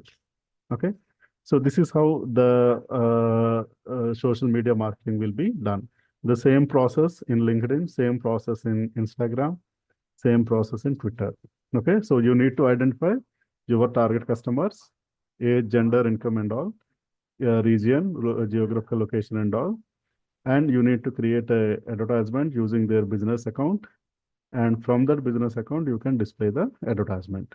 And the advertisement will be displayed to, first of all, your friend network, then whoever having the profile, 20 years or 30 years of profile, whoever having, and it is going to be displayed. Okay, so the most important thing, you should have a Facebook account or the social media account here. That is number one. And number two, in Facebook business account or in Facebook business website, there also you should have an account, and you are going to create ad in the business account. And in the business account, you are going to give the details of your target customers, your user ID and all. Then the ad created in the business account will be displayed in the Facebook account, right? Then, so another important digital marketing tool is, I think 3:30, yeah. Another important digital marketing tool is mobile marketing. I think, mobile marketing, here, there are two types of mobile marketing here. Number one is smartphone. That means because people are using smartphone, and the smartphone is going to have, again, Facebook. Smartphone is going to have some Google search engine and Google Chrome to open the website and all. So whatever the social media marketing, email marketing, search engine optimization, whatever we discussed till now, the same thing can happen using smartphone. All the things can be there. Okay, so that is first thing. And second thing, apart from this other digital marketing techniques, we can use mobile marketing to post a simple SMS, means the text messages, or MMS, multimedia messages, okay, short messaging service, and multimedia messaging service, SMS and MMS. So we can use those things. And apart from these two, mobile marketing is most popular for location-based advertising. For example, in your smartphone, you made your location on, okay, in the settings of your smartphone, you said location on.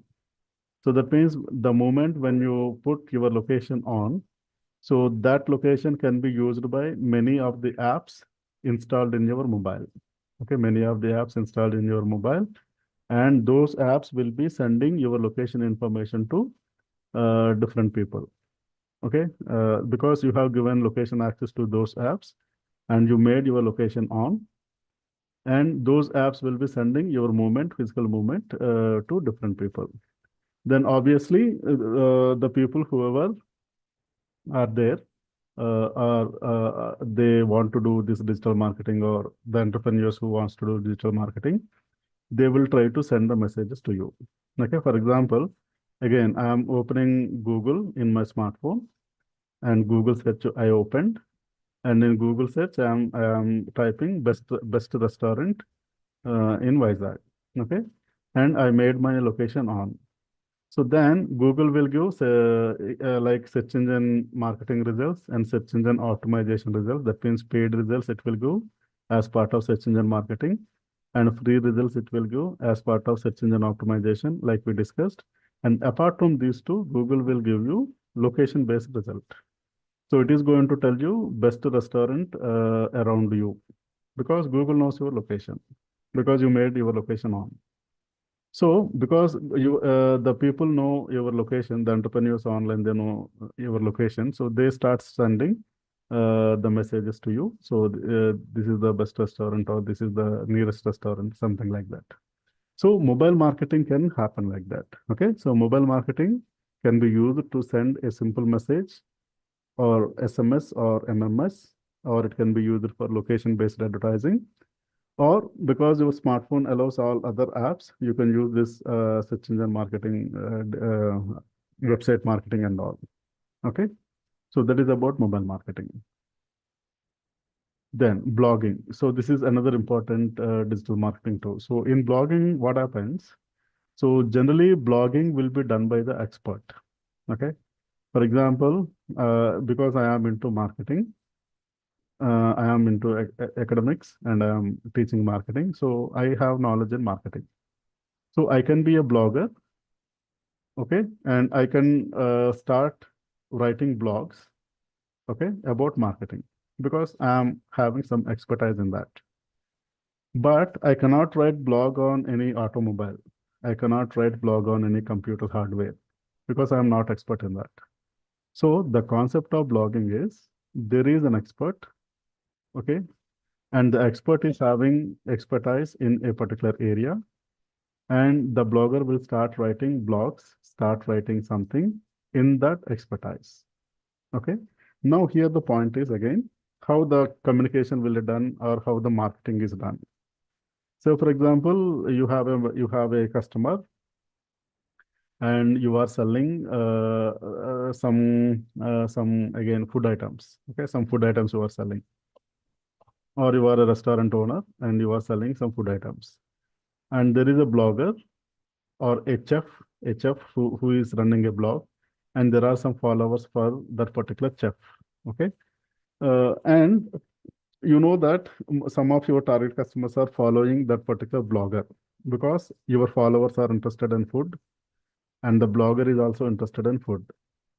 Both interests are matching. Your customers who are followers for that particular chef. And the moment you know that this is happening, the communication is happening between this blogger and your target customer, then you will be approaching the blogger that I am so and so, and I want to keep one advertisement in your blog.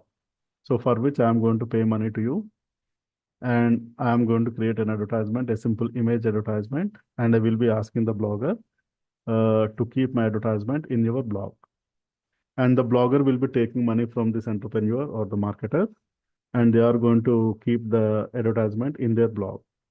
And because I know that my customers who are followers of this blogger, and my customers, whenever they follow the blog, and they can see the advertisement by me in the blog, so the communication will happen. So my customers, because they have seen that blog, seen that advertisement in that blog, and they are going to visit my outlet or visit my restaurant. Okay, so the communication will happen like that. So for this purpose, what is the condition here? So the condition is what is the type of customers you are having, and what blogs they are following, or which bloggers your customers are following, and you should know that.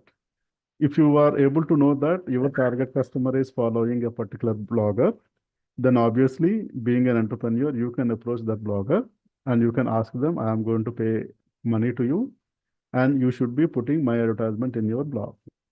Okay. So the communication between you and your customer will happen through the blogger. So blogger is like a middleman or some media kind of thing, where your customer is watching that blog or reading that blog, and you are going to place your advertisement on that blog. Okay, the communication will happen. Then another important thing, online reputation management. I think you know this. Okay, online reputation management is nothing but it is one of the new tool where every business nowadays they are maintaining their reputation online, which means say for example, again your location is on in your mobile phone, and you visited some restaurant, and after visiting that restaurant, Google is going to send a notification that you visited so and so place. Can you rate the place? Okay, so how is, say for example, I went to Kamath here in Visakhapatnam. And when my dinner completed and I am coming out from this restaurant, and it is Google is going to ask me, how is Kamath? How is food in Kamath? Something like that. And I'm going to give the rating. And in case if I am free, I'm going to write some review also. Okay, rating means star rating, 1 star, 2 star, 3 star, and so on, 5 star. Review means I'm going to text my feedback online. So now here the point is, nowadays, some of the companies, they are very serious about the reputation. Okay, so how many ratings are there and how many people have given the rating. Okay, before I go to any restaurant, I'm going to see the rating in Google. So this a particular restaurant is having good rating in Google. I believe that, okay, because so many people are giving good rating and good reviews, maybe the restaurant is good, or maybe the product is good. Okay, the same thing you can see in Amazon, the same thing you can see in Flipkart. Okay, so they also manage this online reputation. The moment a product sold to a customer, immediately they are going to ask to give rating and review. And similarly in Swiggy and Zomato also. So the moment you procure food from a particular restaurant, Swiggy is going to ask you what is the rating you want to give to that restaurant. And also Swiggy is going to ask me what is the delivery experience. So whether are you happy using Swiggy app and all. Okay. So here the point is we need to enroll for this kind of online reputation management in a particular platform.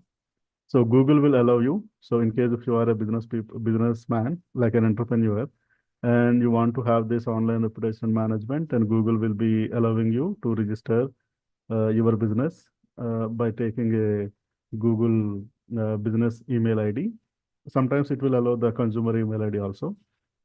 Then you need to physically give the location of your restaurant in Google, and you are going to give access to Google to get the reviews and ratings from the customers who visit your place.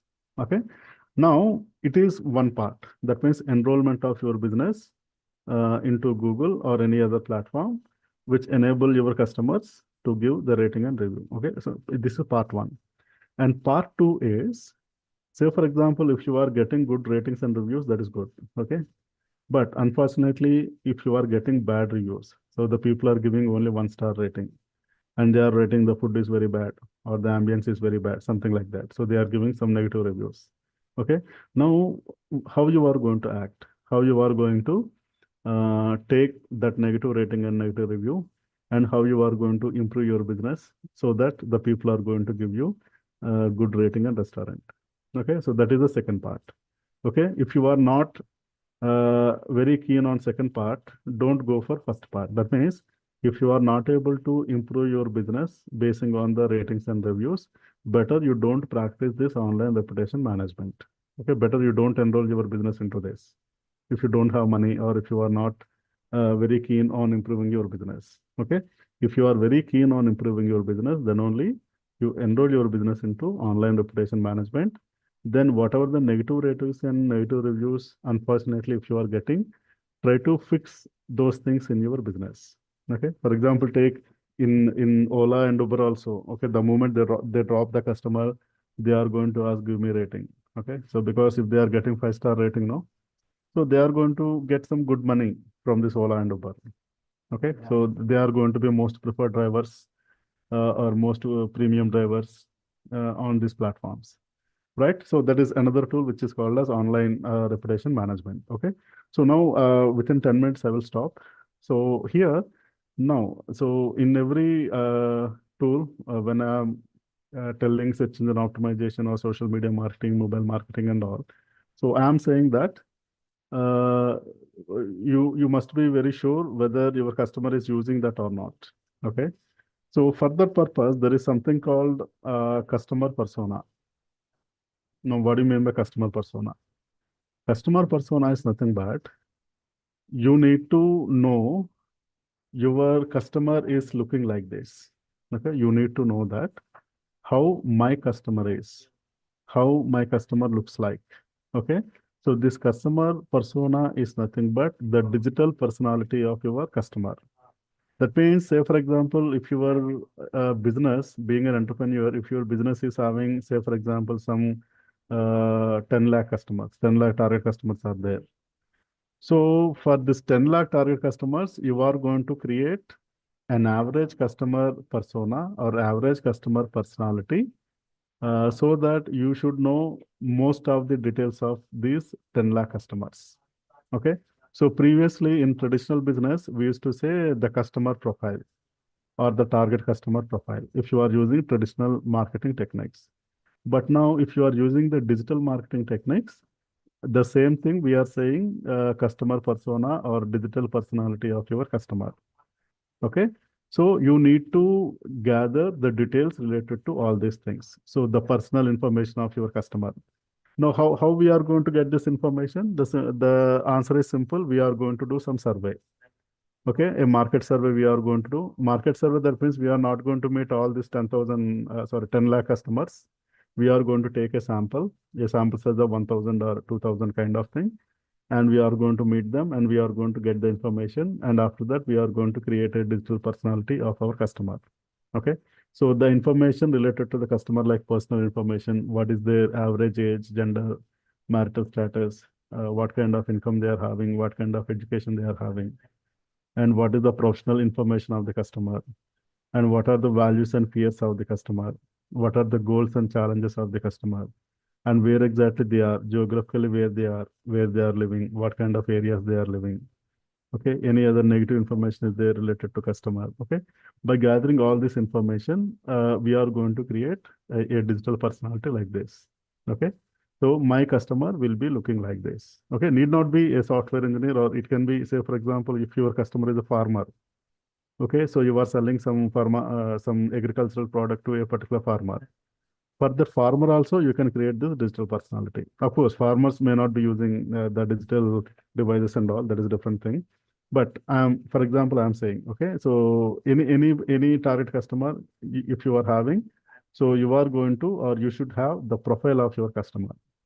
Because while you are creating the profile, then you will be knowing whether they are using search engine or not, what kind of social media they are using. So in their leisure time, so what they are using, or what are the tools they are using, or what is the thing they are doing in their free time. That means for time pass, what they are doing. So are they watching movies, or are they watching some OTT? Okay, so OTT platform they are, if they are using. Okay, like that, every piece of information what your customer is doing in the digital space, if you are having good information, then automatically you can use all these digital marketing tools, whether your customer is using an email ID or not, whether your customer is having a smartphone or not. If smartphone is there, what kind of apps they are using. Okay, so all this is a small piece of information we should have. Okay, the more information we have, the more effective digital marketing practice we can use. Okay, and finally, say for example, you decided that, okay, I'm going to use digital marketing and I'm going to create a digital marketing advertisement, maybe in form of email advertising or mobile advertising, or what you call display advertising and all. So what I'm going to include? So I'm going to include my product description or my service description in that ad, or I may include the firm description, that means the entrepreneur firm description, or I can tell about a small story about my product or service, or I can tell about my target customer needs and wants, how they are satisfied and all, or I can compare my product with my competitor product in that ad, or I can give the feedback by my customer, that is customer testimonials I can give, or I can give any review given by an expert or blogger in that particular digital marketing advertisement. Okay, so this is how the digital marketing will be done. Okay, I think I completed from my point of view. So if you are having any questions, please feel free to ask me. So that is from me.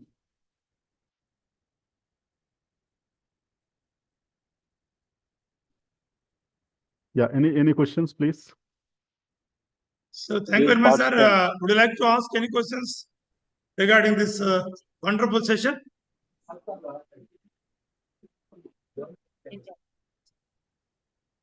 Yeah, any question if you want. You can ask through chat also. Yeah, chat also. Sir is ready to give answers for that. I think some of the commerce members, economics members, staff members, students are there. You can ask this type of questions such that you will be exposed more to the subject.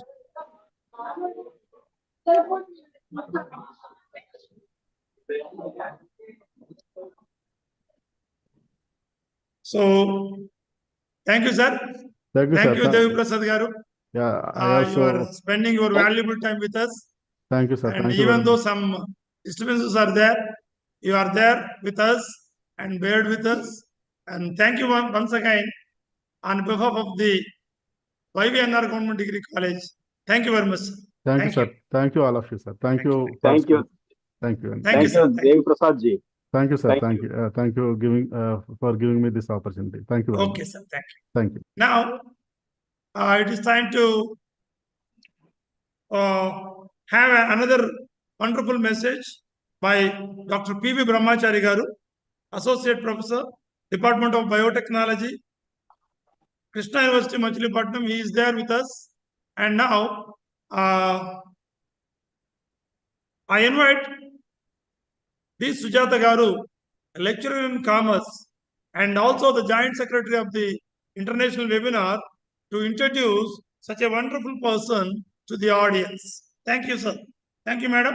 I welcome you. Very good afternoon to all esteemed participants.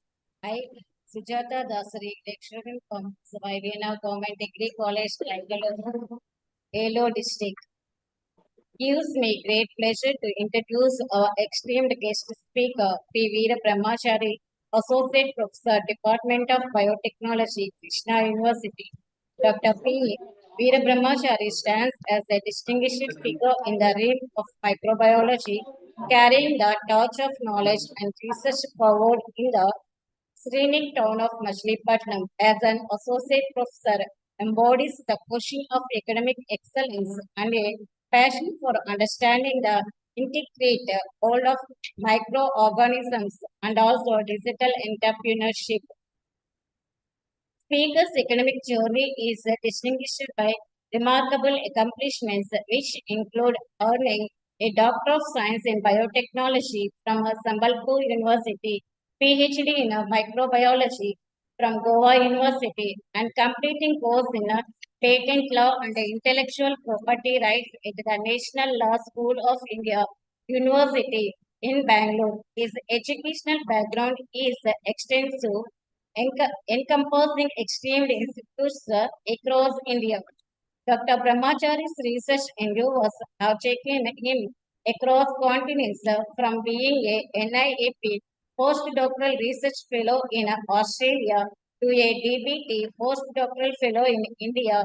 His work on molecular epidemiology and microbial pathogenesis has earned him accolades and recognition on both national and international platforms. Adding to his credit, he has 2 Indian patents with over 160 research articles and 11 international books to his credit. Dr. Brahmachari's scholarly contributions have significantly enriched the scientific community.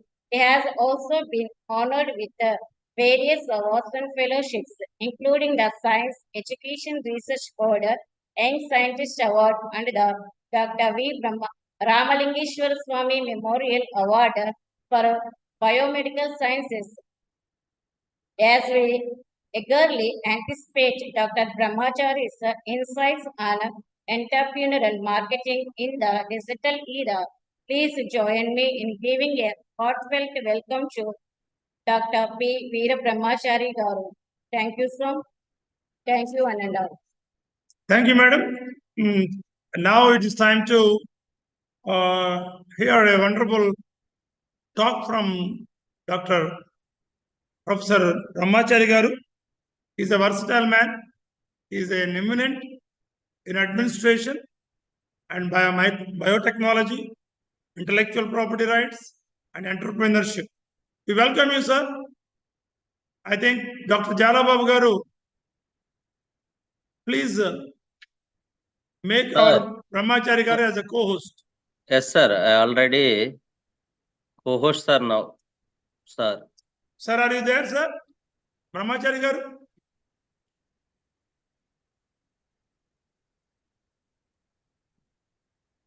Sir already joined, sir.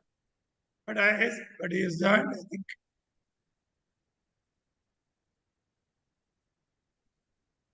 Already joined and co-host also. Yeah. Brahmachari Garu, are you there, sir?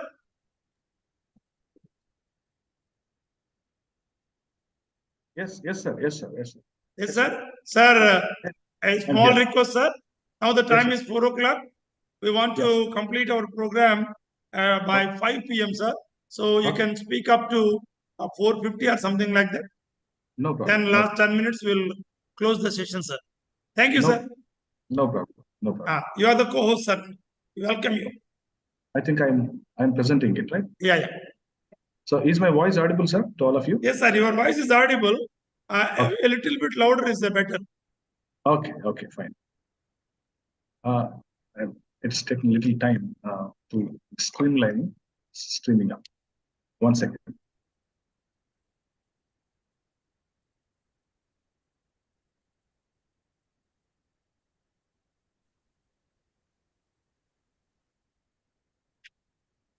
Yeah, can you see the slides?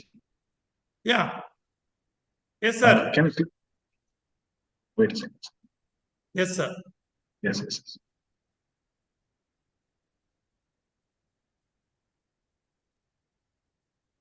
Until this morning, my laptop was working pretty good, but now it's becoming slow.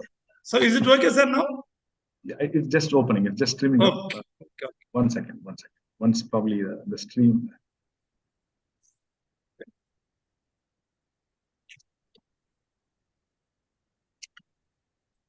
I think Jalab Garu, do I have to make my PDF? Is it open? Okay now? What, sir? Okay, sir. Is my slide coming up? Yeah, it is visible, sir. Yes, sir. Sir, please put in the slide show mode, sir. Now full screen will come, sir. Yeah, full screen. I think I've put it here. Yes. But this screen, I'm unable to see my what do you say? So you are unable to see your own PowerPoint. Sir, okay, sir. Now the first slide is visible, sir. Now Entrepreneurship and IPR safeguarding the innovations and promoting the economy. Yeah, I could not see the title because up you can see the mute, the stop video, and everything from this thing. Can you hide that, Jalababu sir? Sir, you are putting the slide mode, sir. Okay. Slideshow mode. Yeah, I put in the slideshow mode, but wait a second. I think, is it moving? No, sir. Yes, sir. We are able to see. No problem, sir. Okay, sir. Yeah. Now your slides are coming. Can we make it into what do you say? Into PDF and then show? Because I think there is a problem with this thing. Sir, okay. I understand, sir. So Understand? these are in the PDF, but not in the PowerPoint slides. Yeah. Okay. Yeah. Because no. These are in the PowerPoint because most of the Zoom will not take PowerPoint. It will take PDF. Wait a second. I'm just making it in PDF and probably once. Okay, sir. Because if it is PDF, it takes less file and it will be easy for anybody to watch. Okay, sir.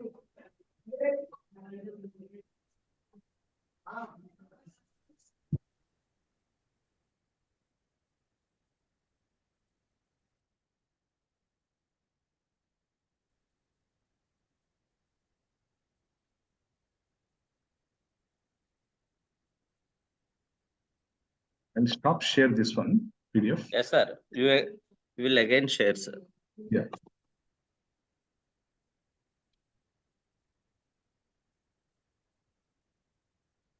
How about other people? Did they do that with the PowerPoint? గారు మీరు దాన్ని sir పీపీటీని తీసుకొని మీరు handle చేయండి. లేదు నేను చేసేస్తున్నాను, అయిపోయింది. Just I'm closing all the files so that my computer gets faster. నేను చేస్తున్నాను లేదు. Okay sir.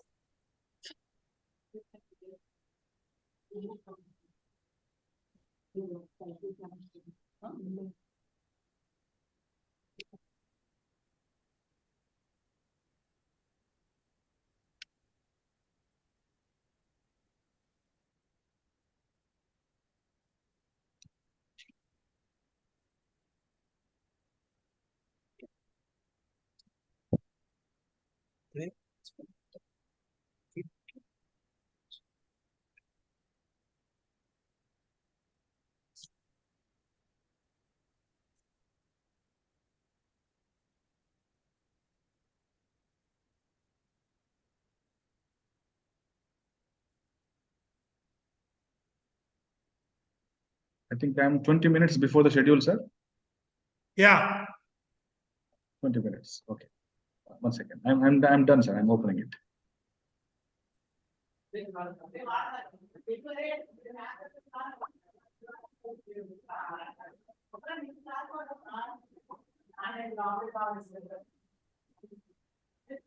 Sir, is it okay now, sir?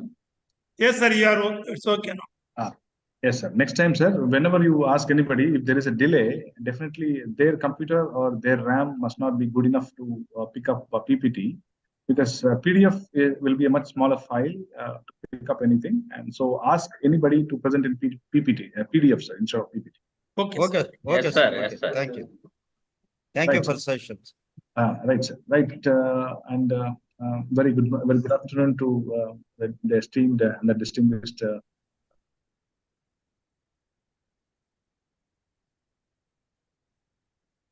all the very good afternoon, sir, and all the participants today in the afternoon. And today I'm going to talk on entrepreneurship and intellectual property, safeguarding the innovations and promoting the economy. And today I'm going to talk on what is the role of entrepreneurship, the IPR, why these two words are making a very big noise in the Indian perspective, particularly these two, entrepreneurship and IPR are two interconnected pillars that drives the innovations, that promotes the creativity, and also fuels the growth. As the entrepreneurs venture into new territories and create innovative products, services, or the technologies, the protection of their intellectual property becomes the very paramount importance, so that all the countries who are into innovations and creative works, they must be good enough in protecting their innovations. And intellectual property rights encompasses a range of legal protections, including patents, trademarks, copyrights, trade secrets, which will definitely safeguard the fruits of an entrepreneur's ingenuity and creativity. This entrepreneurship and IPR fosters several ways in which they can leverage their IP to create a competitive advantage and unlock several new opportunities in various arenas like pharmaceutical sector, medicine sector, or business sector, and various other fast growing FMCG product sector or corporate sector also. So apart from this, because IP has come into India in a full-fledged manner only in 2016 after national IPR policy, which has come up in 2016, which I'll mention during my talk about IPR policy and what exactly. So if you look into the next part of talk, so most of do not know much about what is IP and what is the role of Indian economy, what is entrepreneur, what is a startup, so what is a scale up.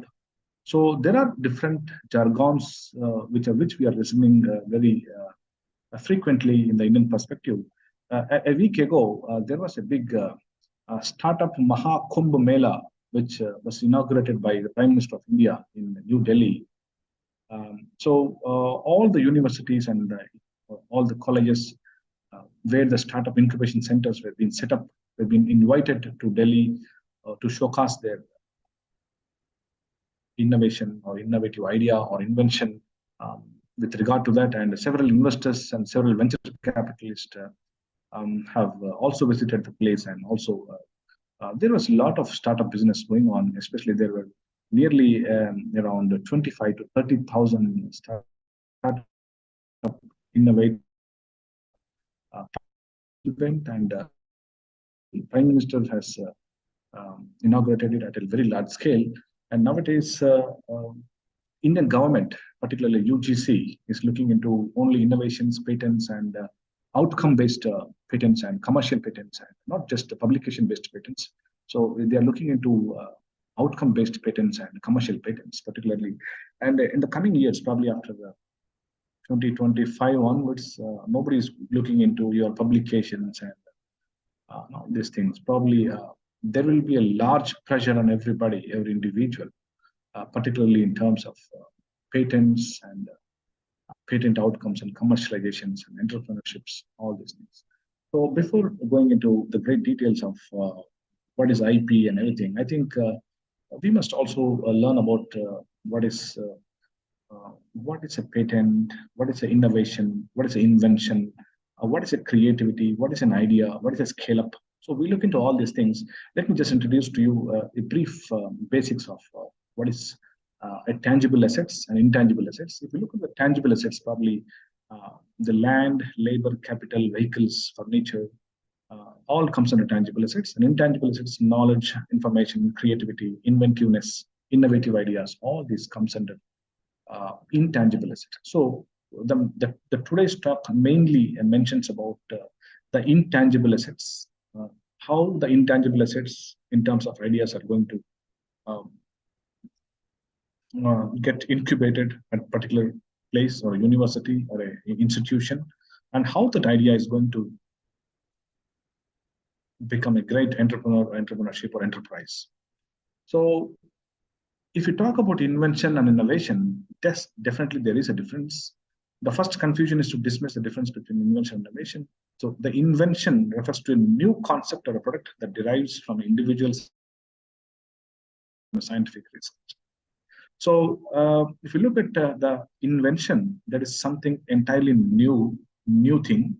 And if you talk about the innovation, on the other hand, represents a commercialization of the invention. That means a small modification, a small addition, or a small compositional change. Okay. So if you look into the Carl bench, the left hand of the diagram, it is a cycle. Okay. So Japan did not invent the car or the TV or the largest automobile sector, but it certainly innovated on them and built world-leading companies and economies. But today, the world-leading economies are run by Japan and South Korea and China. Okay, not America. America is having only very less amount of automobiles. So it is also important to have the difference clearly outlined, because several people confuse between invention and innovation and inventive idea or innovative idea. So in order to monetize an invention, it is necessary to transform into innovation. Such transformation is possible only when we find a target customer, application, or a market. So when we talk about the commercialization and management and the relationship aspect, so the management subject definitely will play a very key role here. So initially we had stones, so stone wheels. Then later on we had wooden wheels, and then now rubber wheels have come up. So this is how the innovation have come up from the invention. So when you talk about the Xerox machines and how a IBM first computer has come up in 1981, an Apple computer in 1976, and Xerox machine in 1973. So a lot of things happened in between, and okay, probably year 25, it was very hard for us to take a printout or find a CD or in 1995 or 2000. So we had pen drives only in 2002 or 2003 onwards.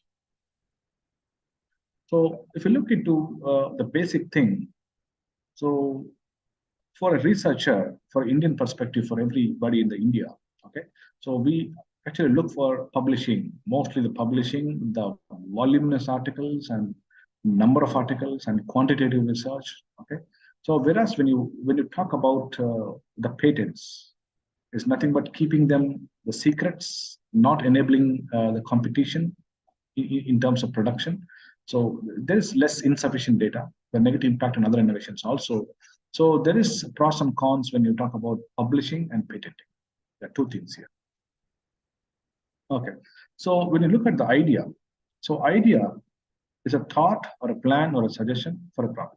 Okay, we need to have an idea initially, and how an idea is getting converted into research. So you need to pull them, you need to do enough literature search. Okay, you need to have a fair idea on the problem. Okay, so be it any subject, science, biology, physics, chemistry, be it any subject. Okay, so how does an idea get converted into a research is main thing. And this is the idea and research loop. Identify the problem, explore the information and create ideas, select the best idea, build and test the idea. This is where the in incubation centers, the building and testing the ideas. Okay, several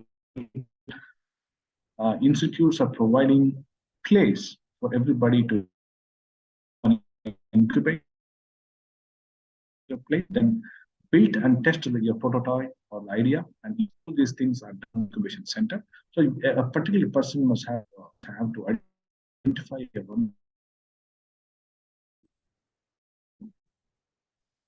and explore the information, the ideas. How and let me tell you intellectual property how. So were not there before 2000 and 2005. So how the idea. One second. One second. One second.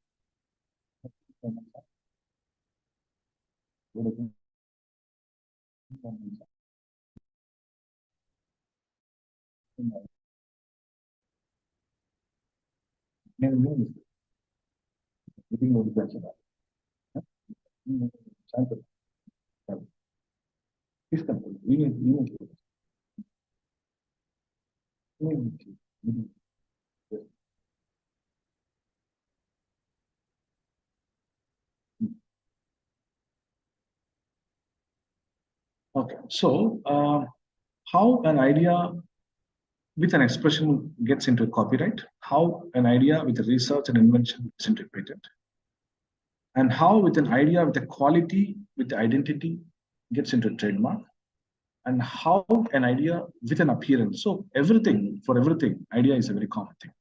So appearance and the design is one thing. An idea keeping confidential, non-disclosure is nothing but a trade secret. So look at here, copyright, patenting, trademark, design, trade secret, all the different entities are having a common thing is nothing but an idea. So this idea must be definitely patented. So if you talk about the invention process, okay, I told you about the idea and then how the idea is to estimate the potential, then professional help, having a great attorney as a potential search, then how do you find an investor or a venture capitalist? Now, how do you protect your patent, get legally protected when a patent attorney and the product, the R&D, developing a prototype, creating a prototype and taking into the market is a very big task and enjoying the fruits of the labor. Okay, so this is the invention process initially.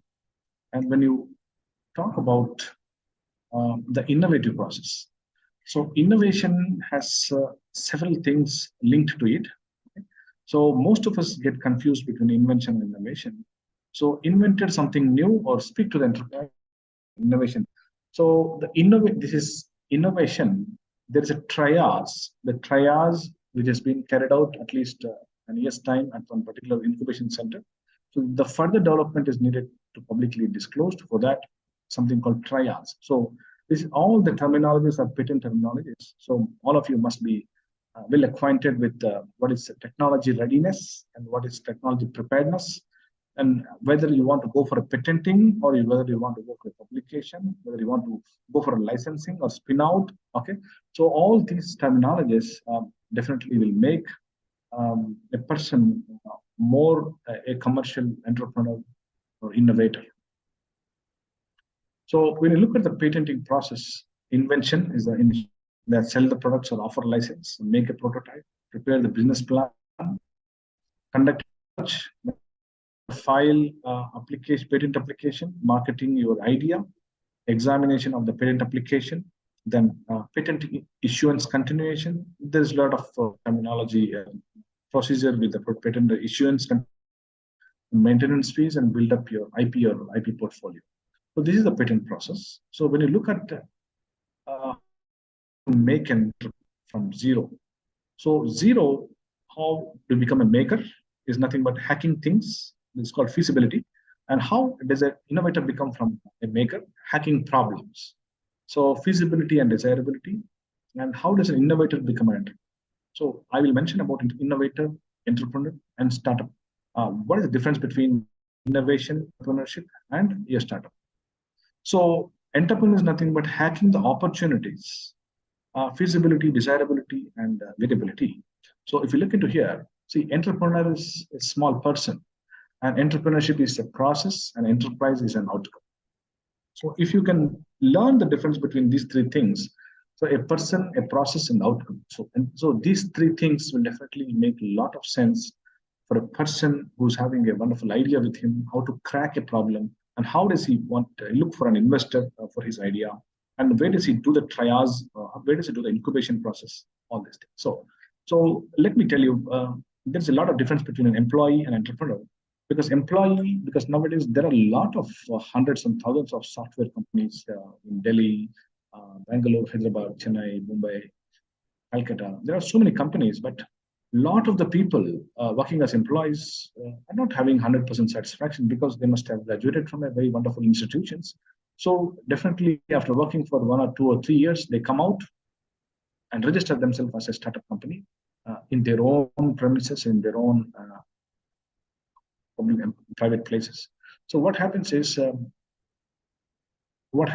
employee, if you talk about work, something to get away from, and for entrepreneur, something to be excited about, and a serious effort, something to do for a short period of a time as an employee, and something to do all the time. Entrepreneur has no office bound hours, and when you look at the support, something they deserve, something they create here. And when you talk about the income, something to be received immediately for the employee every month salary, and something to be earned later at a later stage on a large amount. Okay, so ultimately everybody, entrepreneur, startup company, or a researcher, or a professor, or a lecturer, anybody will have to make money at the end of the day. This is the startup way.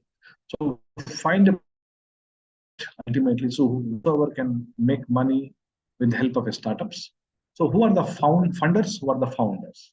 So you need to make sure the investors, and initially for everything, you need to have find a product or idea, study them, improve them, make a prototype, show the prototype to 100 people and remake it. And co-founder, you have to found a co-founder or a partnership, and splitting, then investing, giving or making, sell your product or more money or stock exchange and selling the shares. So this is how everybody do it. This is the cycling process, how you make money in terms of incubating your idea. So enterprise, we talked about entrepreneur, we talked about innovation, we talked about invention. Now we're talking about startup. So again, the same thing. Startup, when you look at the startup, okay, you do not have an employer, okay? You're not an employee. You're not working on a time-bound scale, okay? So it's something where you work on you work on an idea for the lifetime, okay, and start working with an idea and make a very large enterprise ultimately. Okay, so if you look into this part, so you keep growing for 4 years, and the rate will reach 25. You'll reach 25. What is a million users sometimes. So if you look at the startup or the entrepreneur, what is the difference? So startup has no marketplace, no customers, customer inquiries, and no initial capital. So he must look for a venture capitalist ultimately. An entrepreneur has definitely a marketplace, customers, lot of customers, customer inquiries, and initial capital will be there. And he has a defined, he knows what he's doing, and he knows probably this amount of money he's going to get at the end of the month or a week or a day. But startup, initially, he has to wait until his prototype gets permitted through all the processes of patenting. So this is the road map from startup to scale. So startup is nothing but a challenge, definitely. Scale up is also a challenge. Scale up is also a challenge. So the three things I tell is like this: search, build, and execute. So scale up or startup is a transition in between is a scale up. So before flying, okay, he'll be called as a scale up or a scaler or startup or startup. Then scaler ultimately, so large company. So search, build, and execute. So initially a business model, and later on building to scale operational executives and professional management process, and ultimately large company execution of known business model, sales model are done by the process. This is how now we call them as startup, scale up, and scaler. So ultimately, once he move out of a startup and he becomes a scaler with a large number of people in his company. So when you talk about the policies, the Startup India policy is also a part of national IPR policy that's come up in 2016. So under this policy, also NEP is also a part of national IPR policy. Smart cities, smart towns, and roads, railways, and all the development that's taking place in India comes under national IPR policy. So before it was called as a National Planning Commission. So this planning commission has been wiped out, removed, and now it is called as a national IPR policy. So this policy has got a lot of applause in India, and anybody, nothing to do with the education. So a new incentives for all the people in the startup. People are going for startups. Self-certification compliance, no inspection for first 3 years. There are nearly 500 adult tinkering labs in India set up, and 35 private public incubation centers. One of the nearest centers which we have in Nagarjuna University, we have in Usmania University, very large incubation center. So recently there are several incubation centers set up in AU, Andhra University, and you can see large cluster of incubation centers set up in Padmavati University. So nearly 10,000 crore to promote to startups, credit guarantee, and patent regime and IPR to be simplified. 80% rebate on the patent filing fee, bankruptcy up to 90 days, exemption from capital gains tax on personal property, and Startup India Hub as a single point of contact. So the government will help you to document the patent, make you file the patent. There is 80% rebate on the patent filing fee and everything. Okay, so there are several schemes under Ministry of Finance. Startup India policy, PMJDY scheme, Mudra scheme is meant for women, provide loans up to 10 lakhs. So any woman who wants to can approach any bank. All the banks are given gateway open for all the women. They are called as womanpreneurs under Shishu, Kishore, or Tarun to signify the stage of the growth, development, the funding, everything. So nearly 10 lakhs will be given to any woman who goes with a proper proposal, and she will be given loan immediately under Mudra scheme. The Stand Up India policy is also one of them. So apart from that, I told you there are several Atal Tinkering Labs. So Atal Tinkering Labs are nothing but they're called as computer laboratories or garages for engineering people. So all the machinery will be spent by the Niti Aayog, which comes in the Atal Innovation Mission, Government of India. So only if you want to play with the science. So people who want, this is a play area. So this has got every instrument, every equipment being placed or installed at one particular institute, like an incubation center. So anybody who wants to approach them, they can approach the Tinkering Labs, and the Tinkering Labs will attach you to one of the very key innovator or a very, very tall researcher, and make you build a research proposal from these laboratories. So when you talk about the Atal Incubation Center, several states have been started. I don't think one such institute is there in Andhra Pradesh, but definitely we have got in Telangana, Maharashtra, Odisha, we have got in Karnataka, Tamil Nadu, they have got in several places. So they supports initially up to 10 lakhs to 50 lakhs. So there are so many proposals just like Khoj pre-incubation, Gurukul incubation, and Udan acceleration centers. So this is how the Atal incubation centers have come up. So nowadays, Government of India is giving lineage to several sectors of people, okay, to go and meet any of the nearest Atal incubation center. Okay, so a blueprint has also come up to back up new ideas. So PM Narendra Modi has unveiled several slew of incentives to promote nursing entrepreneurs or coming up young entrepreneurs from the engineering colleges. There is a lot of pressure on engineering colleges on startups or patents or commercial applications. Okay, so I told you there are several tax exemptions and so many models, exit models or entry models. So when you talk about which state has more number of startups, when you look into here, so more number of startups you can see in Gujarat, 12,659, then Haryana, then West Bengal, then nearly Maharashtra has got 33,000, very large number of clusters. Karnataka has also got 20,000 almost. Tamil Nadu has got 11,000. Andhra Pradesh has got only 362, very less number. Okay, then you can see and the other places like Madhya Pradesh also has got 6,676, and Delhi has got 23,000, and more number you can see mostly in Maharashtra. Okay, so if you look at the Indian tech IPOs, Delivery, Ixigo, Oyo, Mobivic, FarmEasy, Snapdeal, Ola, Byju's, Flipkart. So all these are startup companies. I will mention one of the startup company and the journey. How did they become a startup, and how did they end up as scale-up companies, and now how are they serving the whole world, particularly in terms of Swiggy, Zomato.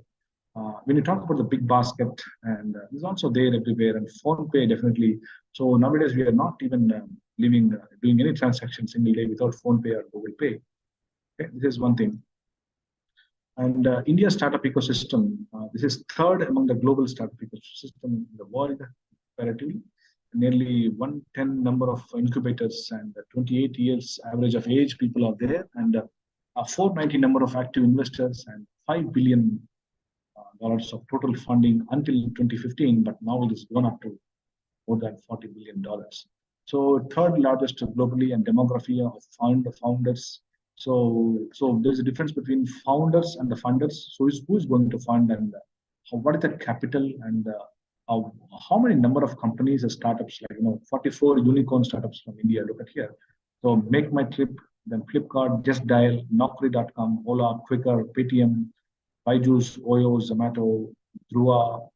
So there are so many companies nowadays in India. So India is now looking into a larger perspective in terms of startups. Okay?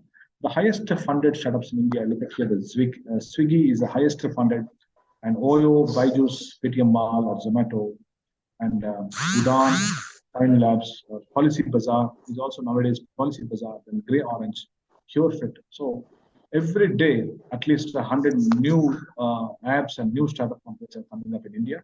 So India is growing in terms of startups. So let me tell you about these things. So when you talk about the intellectual property rights scheme supporting in Maharashtra,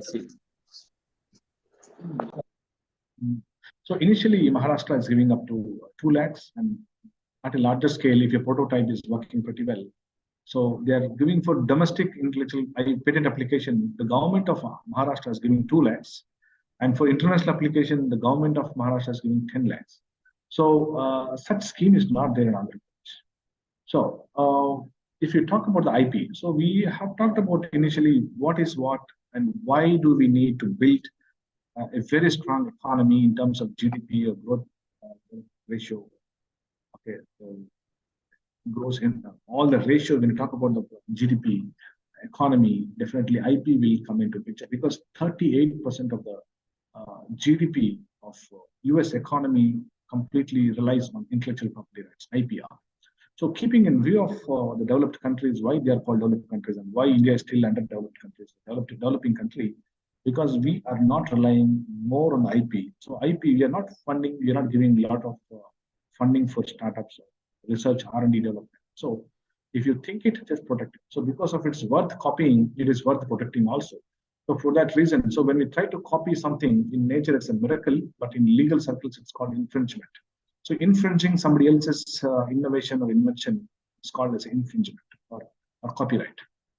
So I think we must have learned so much about IPR or so many things from the previous speakers and previous conferences. So let me just give you a brief thing why IP is linked and how IP is linked to entrepreneurship and building a very strong economy for India as a perspective. So nothing but a creation of mind, inventions, industrial designs for article, literary and artistic work, symbols, etc. So patents, trademarks, industrial designs, and geographical indications. So I will talk about this also. And when we talk about the IPR, so all these falls into copyright. So music, literature, works of art, broadcasting, dramatic works, sound recording, computer programs, all comes under copyright. So I think we have got your head office at Calcutta. So it comes under Ministry of Commerce. So there are several things like, protection of intellectual property in India, patents, designs, trademarks, and copyright. So only the copyright comes under Ministry of HRD, Department of Education, Copyright Office, and rest of everything comes under Ministry of Commerce and Industry, DIPP. It's called DIPP policy. There is a Controller General of Patents, Designs, and Trademarks. So this is completely comes under the industrial property. So there are people who get selected here come through UPSC exam. And if you look into the different office structures, Ministry of Commerce, Office of the Controller General, the Trademark Registry, the Geographical Indication Registry, the Patent Information Registry. Look at here. The Patent Office are at Calcutta, Delhi, Mumbai, and Chennai. And Trademark Registry, because most of us will look into the trademark. All the MBA graduates and all the commercial aspects, all the IP aspects of registrations are at Calcutta, Delhi, Mumbai, Chennai, Ahmedabad. But the geographical indication is only at Chennai for the whole country. And Patent Information System is at Nagpur. And Rajiv Gandhi National Institute of Intellectual Property Management is at Nagpur. So exclusive institute or university or center is there only for looking after intellectual property rights. That is there at Nagpur. So what are the laws dealing so far? I think we have Trademarks Act 1999 and Patent Act 1970, which was recently amended in 2005, and Copyright Act 1957. Still, these amendments are still in vogue. And the Designs Act 2000 and the Geographical Indications of Goods comes under Act 1999 and Semiconductor Act 2000, Protection of Plant Varieties in Farmers Act 2001, Information Technology Act 2000. So far, these are the updated acts which are in vogue, which are in force. These are the laws dealing with IPR. So anybody who wants to learn about IPR, it will be interesting. So I think why IPR is important: it stimulates the innovations, facilitates the conduct of business in terms of trade secrets, protects the consumers, encourages the creativity. Okay, so I think I mentioned about all these things. So when you look at the copyrights, related rights, performance rights, recording rights, broadcasting rights. So these have evolved as related rights and around the copyrights. So nowadays, initially they were called as copyrights. Now they're called as copyrights and related rights. They're called bundle of rights. Okay, so what is intellectual property? So the property that arises from human intellect. There are two distinct things: literary and artistic works. Let me tell you. So invention, any patentable invention, I think must be either a process or a product. But in India, only process patent is there. Product patent has not there in India in full-fledged, and nothing much is happening more on product patent in India. So it must be novel. It involves inventive step. It be capable of industrial application and does not fall under section 3 and 4. So this I'll mention later stage. So I told you about tangible, intangible assets. Then some exclusions for which you cannot patent at all: naturally occurring substances or elements, diagnostic therapies or therapeutics or surgical methods, or a name or doctor's symbol, doctor's photograph, or doctor. If you go to Vijayawada or if you go to large cities like Hyderabad, you can see big hoardings in the town like surgery. They do surgery. They are specialized in so and so. Doctors cannot print their photograph on their visiting card. Okay, so they cannot patent any diagnostic, therapeutic, surgical methods, treatment of humans or animals. You cannot patent any of these. Any natural occurring plants, animals other than microorganisms cannot be patented. Essentially, biological processes for production of plants or animals can be patented. Inventions which are used, whose use is in contrary to public or order or morality also cannot be patented. Ideas, methods for business, playing games, playing cards, performing mental acts, these things cannot be patented. So we have got under Patent Act these exclusions where we cannot patent any. Okay. So I told you about product patent and process patent. So process patent is nothing but only the process or the composition or the method you can patent. That's all. So you cannot patent beyond it. So product is nothing but so no product is obtained without following any procedure. In such case, the product and the process together with the apparatus are claimable and protectable. Okay. So patents are awarded for products, packaging, formulations or composition, especially surf excel, and all the drugs which are sold in India comes under formulations or compositions. In the product, when you talk about the product, you can see the toothbrushes, for example, packaging. So design for a package is also considered. New process or new method is how they give. And industrial designs, I think a chair inspired by feathers. Look at the industrial design, the aspect of a useful article which is ornamental or aesthetic. Okay, which consists of three-dimensional features as the shape or a contour or surface of the article, or two-dimensional features such as patterns, lines, colors, which attracts the people with a different configuration. So handicrafts, watches, jewelry, furniture, electrical, architectural structures, medical implements. So all this comes under industrial designs. And see, look at here, appeal to and judged by the eye, shape or configuration, pattern, ornament of composition of lines, composition of colors, 2D, 3D colors, and apply to any article, the way, the shape, the surface. Okay, so everything comes under the industrial design. So even though this is, look at here, the essential purpose of design is to promote and protect the design element of industrial production and promote innovative activity in the field of industries. This is one thing. And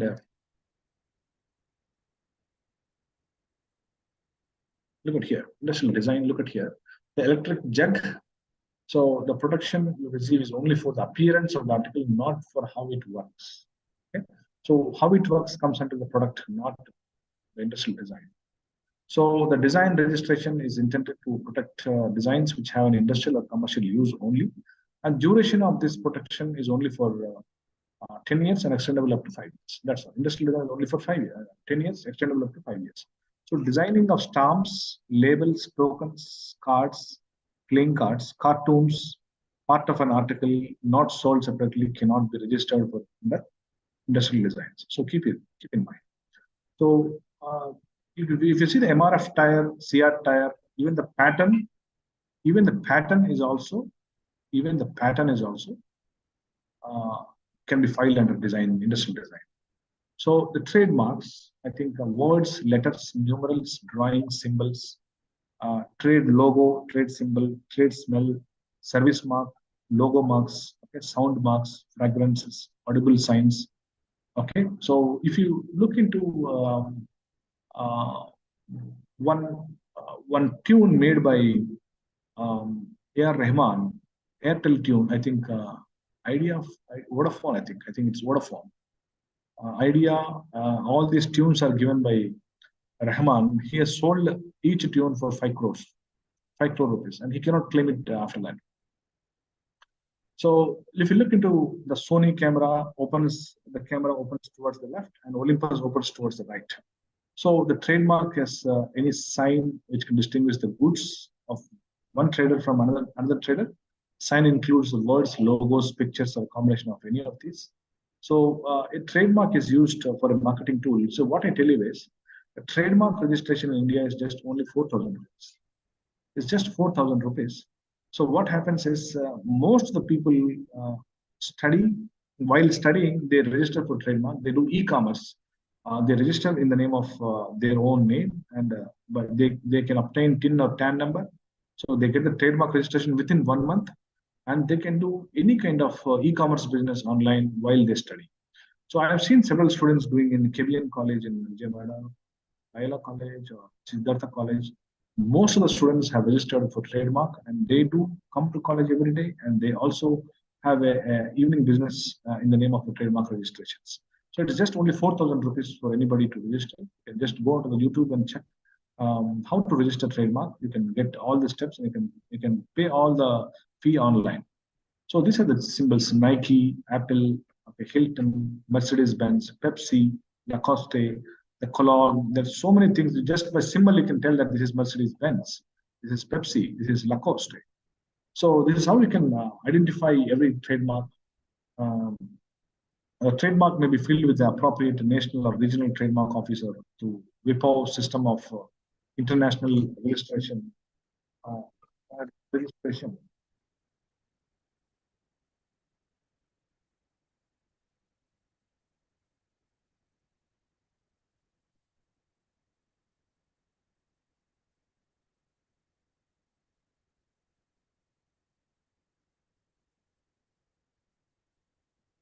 Okay, so industrial property sometimes covers the patents, trademarks, industrial designs, layouts, plant protection. So when I talk about the plant variety protection farmers' right, recently there was a big case. I think all of you must go and search Lay's Chips and PepsiCo company in Gujarat. So all the farmers went to approach the Supreme Court, and they won the case. A social reformer, Vandita Shiva, was behind the farmers, and the F5 variety of the potatoes were given to the farmers to cultivate and give them back to PepsiCo company. And PepsiCo, without knowing, because most of the farmers were illiterate, and without letting them know the actual formalities and acts specified in the case. So what they did was they took the signatures without mentioning anything, and in that papers it was clearly mentioned that they cannot sell their potatoes to anybody except to PepsiCo company, and they have to cultivate and give. So they have taken on paper, like they have to sell up to 2-3 generations, up to 50-60 years only to PepsiCo company. So this was a wonderful judgment given by Supreme Court. You can see the judgment. It has shook the whole judiciary system in India, that any foreign country, by using our own land and water and without letting know the whole formalities with illiterate farmers, they cannot do things. So that was the judgment given by the Supreme Court of India. Okay, that comes in the plant variety protection and the farmers' rights, breeders' protection. There are so many things there. So I mentioned about these already. Okay, this is how a design for a chair, design for a featherlight chair or a guitar, and you have to give a drawing in such a way. You have to mention the claims, as per how many claims, as per what claims. This invention, this product is new when compared to the other products which are already available in the market. Okay, so there's something called CD player has got a design for the design protection and trademark protection, has got a copyright protection, has got various technical parts and mechanisms subject to master. So this one CD player has got several protections. Okay, so intellectual property right for pressure cooker. Look at here. One opens inside, one opens outside. So you can see wherever you see the trademark, say D, say C for all the books. C is round circle, that is called copyrighted. If it is not round, that is copylefted. Copyrighted and copylefted. You can see the trademark registered. R is rounded. Okay, we can call them as registered. This trademark registered. Design as B as rounded. It is design protected. Patented. This is called. This also it's called different. Okay, so for a burger, for McDonald's burger. Okay, so they've got a patent for McDonald's or Pizza Hut or Domino's. They've got a, look at here. how much weight of each burger weighs, and how much centimeter, and how many layers of cheese they use, and what kind of cheese they use, what variety of cheese they use, what variety of potato or sorry tomato they use, what ketchup they use. Everything is patented. How many pickles they use, how many lettuces they use, how much of lettuce they use. So every single thing is under a claim. Same as the same case with one of the shoes. Okay, different material, different composition, different texture, different surface contour. Everything has got its own. Just like I mentioned about industrial design. Okay, so traditional trademarks. Let me tell you about this. So IBM has got a different slogan. Just do it. If you see the just do it slogan, nothing but it is Nike. Okay, Reynolds, PepsiCo. Okay, even the Tendulkar signature is also used by one of the companies who sells the bats, cricket bats. Okay, so non-traditional marks. Look at here the shape of the goods. For a Coca-Cola, they have even designed the protected the patent and design for the bottle. Packaging of Toblerone chocolate, coloring marks of dairy milk. Okay, so everything is for tennis ball. The smell is protected. The smell mark is protected. So application for the registration, the smell of the fresh cut grass tennis balls. So that fresh cut grass smell is bound to this tennis ball. So non-traditional marks. India's first sound mark was awarded to Yahoo.com. For a sound jingle URL in 18th August 2008, because that when you open the Yahoo, you get one particular sound. The sound mark is also patented. So service mark, okay, service marks are distinctive signs used to differentiate between the identical and similar products. Between look at here, the Amazon, the service mark, the Mastercard, BBC Worldwide Service, YouTube. So all these are called service marks. SM. You can see the SM linked service mark. Trademark is TM. Design is D. Registration, industrial design is R. Okay, so copyright is C. So just like that, you can see the semiconductors, integrated circuits, designs. Okay, so several companies nowadays. The largest chip producer is IBM and Intel. There are several companies in China. Most of the companies chips are made in China because the labor is cheap out there.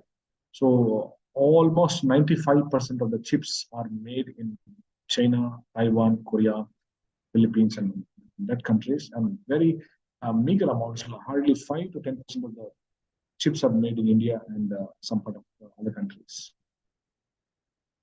So semiconductor indicator designs, we've got a separate law for this. So all the personal computers, cell phones, internets, wireless communications, automobile electronics, medical applications. So we have to depend mostly on China. So we have no other option because the Dell is the computers like Dell, HP, all are made in Chennai or Delhi, but the chips come from China. All the mobile phones chips comes from China, and only the other parts, spare parts are prepared in Delhi or Faridabad or Gurgaon or Haryana. Okay, so let me fastly go into this thing. So I think you will not understand more about the plant variety production. And if somebody is interested more about farmers' rights and plant variety production, you can just say in the YouTube, say PepsiCo and F5 variety chips, farmers from Gujarat. You can just type that. You can see the wonderful case, how they won the case and everything. So geographical indication, the qualities and everything. Look at here. I think we have got the geographical indication patents for Tirupati Laddu and Kalamkari from Pedana, Bandar Laddu, Bandar Halwa, and Kondapalli Bommalu from Kondapalli. So there are so many patents from Andhra Pradesh also. So this all comes under geographical indication. They are called community rights. So several people also can involve in preparing their own essential attributes in terms of geographical origin, manufacturing goods pertaining to their own locality. They can also file any production center, become entrepreneur in terms of geographical. So let me quickly move about then come into the actual thing. Because let me move out from here. Yeah. Yeah, let me hear. See, Darjeeling tea, 2004 was the first India's GI tag. So this was the first GI tag, 2004. So what was India doing before 2004? Almost 85% of the geographical indication, which gives a lot of economy, has been moved out of India. And since then, 300 plus goods have been given GI tag in India after 2004.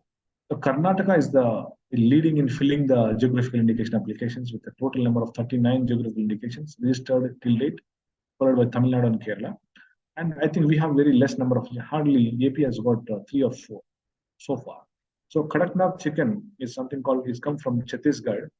The prices increases from 500 per kilo to 1000 per kilo after getting the GI tag. So initially it was 400, 500. Now it has got GI tag. It is sold across the whole country, and it's very, very tasty, very delicious, very economical, very healthier. It has got separate specific amino acids in its meat. It's good for all kind of disorders. That's what people say that. And I mentioned about trade secrets also. I don't want to go into this. Copyrights also. Okay, let me come out. So this is how a patent application looks like. This is a European patent application. So this is a United States patent application. This is how you can compare. So any patent application has got an abstract, has got some keywords, has got some background of the innovation or invention, and the claims and the different aspects. So the worst part of a patent system in India is you cannot search any patents in Google. Even if you type any patent, Google will not open. So you have to go into Indian IP Intellectual Property Office, ipooffice.nic.in. So only if you go into that and do a patent search, then only patent, and you must have a perfect and apt patent identification number. Only then you can open. But whereas in Google, you type anything goes to the Google map and then checks everything. But you cannot open any patent in Google. That is the worst thing. Innovator cannot go and check and find what is new, what is not new, and how to find. So India is lagging behind search engine. We have got very less search engines. Our search engines are not good in terms of patenting. So this is a United States patent, a gym machine. So every goggle, everything is a mirror, everything is patented. So let me talk about the new avatar, the Niti Aayog. The Niti Aayog is National Institution for Transforming India. So Niti Aayog is the one. Okay, your national IPR policy comes under Niti Aayog. So initially it was like the chairperson of the Niti Aayog is Prime Minister of India. The governing council, so CMs of all the states become the governing council. So vice chairman to be appointed by the PM and regional councils. So previously it was like planning commission. Now it is Niti Aayog. Niti Aayog. So everything comes under Niti Aayog. Even everything, whatever I mentioned, NEP, IPR policy, all the new policies which are coming under Niti Aayog. Okay. So initially there was only one chairman and members, and not all the CMs were made a part of the planning commission before. So now they have made mandatory that every chief minister of India will be the governing council member for the Niti Aayog. So the 7 pillars of Niti Aayog: the pro-people, pro-activity, participation, empowering, inclusion of all, and equality, transparency, and everything. So replace the planning commission with Niti Aayog to end the policy paralysis, because there is a lot of delays, and infusion new energy and efficiency to fast track decision making. Now any patents will be given within a month or within 2 months or 3 months maximum for all the startups or entrepreneurs. So unlike other normal patents, they'll take years together, but for startups, it will be just cleared within 1 month. So the national IPR policy, okay, the main objective is awareness, outreach, promotion. Now even it has come up in 2016, started in 2004, but still we are doing the outreach and promotion programs only, but we are not completely understanding what is IPR till date. So generation of IPRs is also very less. Legislative framework is also not up to the mark. The judiciary system in terms of IPR is not completely into force. Administrative and management is also in the initial stages. The commercialization of IPR is just building up.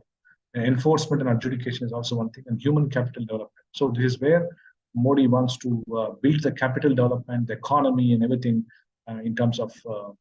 Okay, so IPR and digital economy. This is where the actual topic comes from. The efficiency-driven economy and the innovation-driven economy. So we want to build a larger capital on the innovation-driven economy.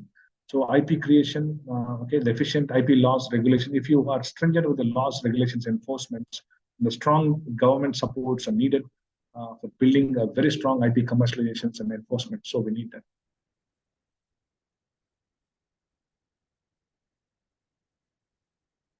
So if you look into in 2014, something called Washington Accord was there, and 2014 only Modi wanted to start the Make in India. Then 2016 Startup India. Then 2016 again IPR policy has come. So in IPR policy is giving a message the India where creativity and innovations are stimulated by IP, advancements in science and technology, arts and cultural, traditional knowledge and biodiversity with the theme of Creative India. Okay. If you look into 2020, we have got Atmanirbhar Bharat Abhiyan. Okay, this is also part of Niti Aayog, new education policy. 2020 is also Niti Aayog policy. 2021, fifth science and technology innovation policy, and NRF is also a part of Niti Aayog. 50,000 crores have come up here. Okay, focus the national priority thrust areas. All the priority thrust areas will be falling under NRF. Okay, so the global innovation rank of India is okay. Output. We look into here. In India, particularly, institutions are playing a major role. Innovations, human capital research, infrastructure, market sophistication, business sophistication, and creative outputs are very less. Knowledge technology outputs are also very less in India. So which area is weaker, so that area has been by the government of India. So the global innovation index, okay, so probably India stands 52nd in the world. The global innovation index is computed as an average of the scores across the input pillars describing the enabling environment. Okay, so when you look into the global R&D expenditure spent, USA spends nearly 25% of the GDP, and Germany spends 5.3% of the GDP. That means 6.609 billions. So India spends only 96.5 billions, only 4% of the GDP, very less amount. Okay, US dollars. So there are a lot of things here.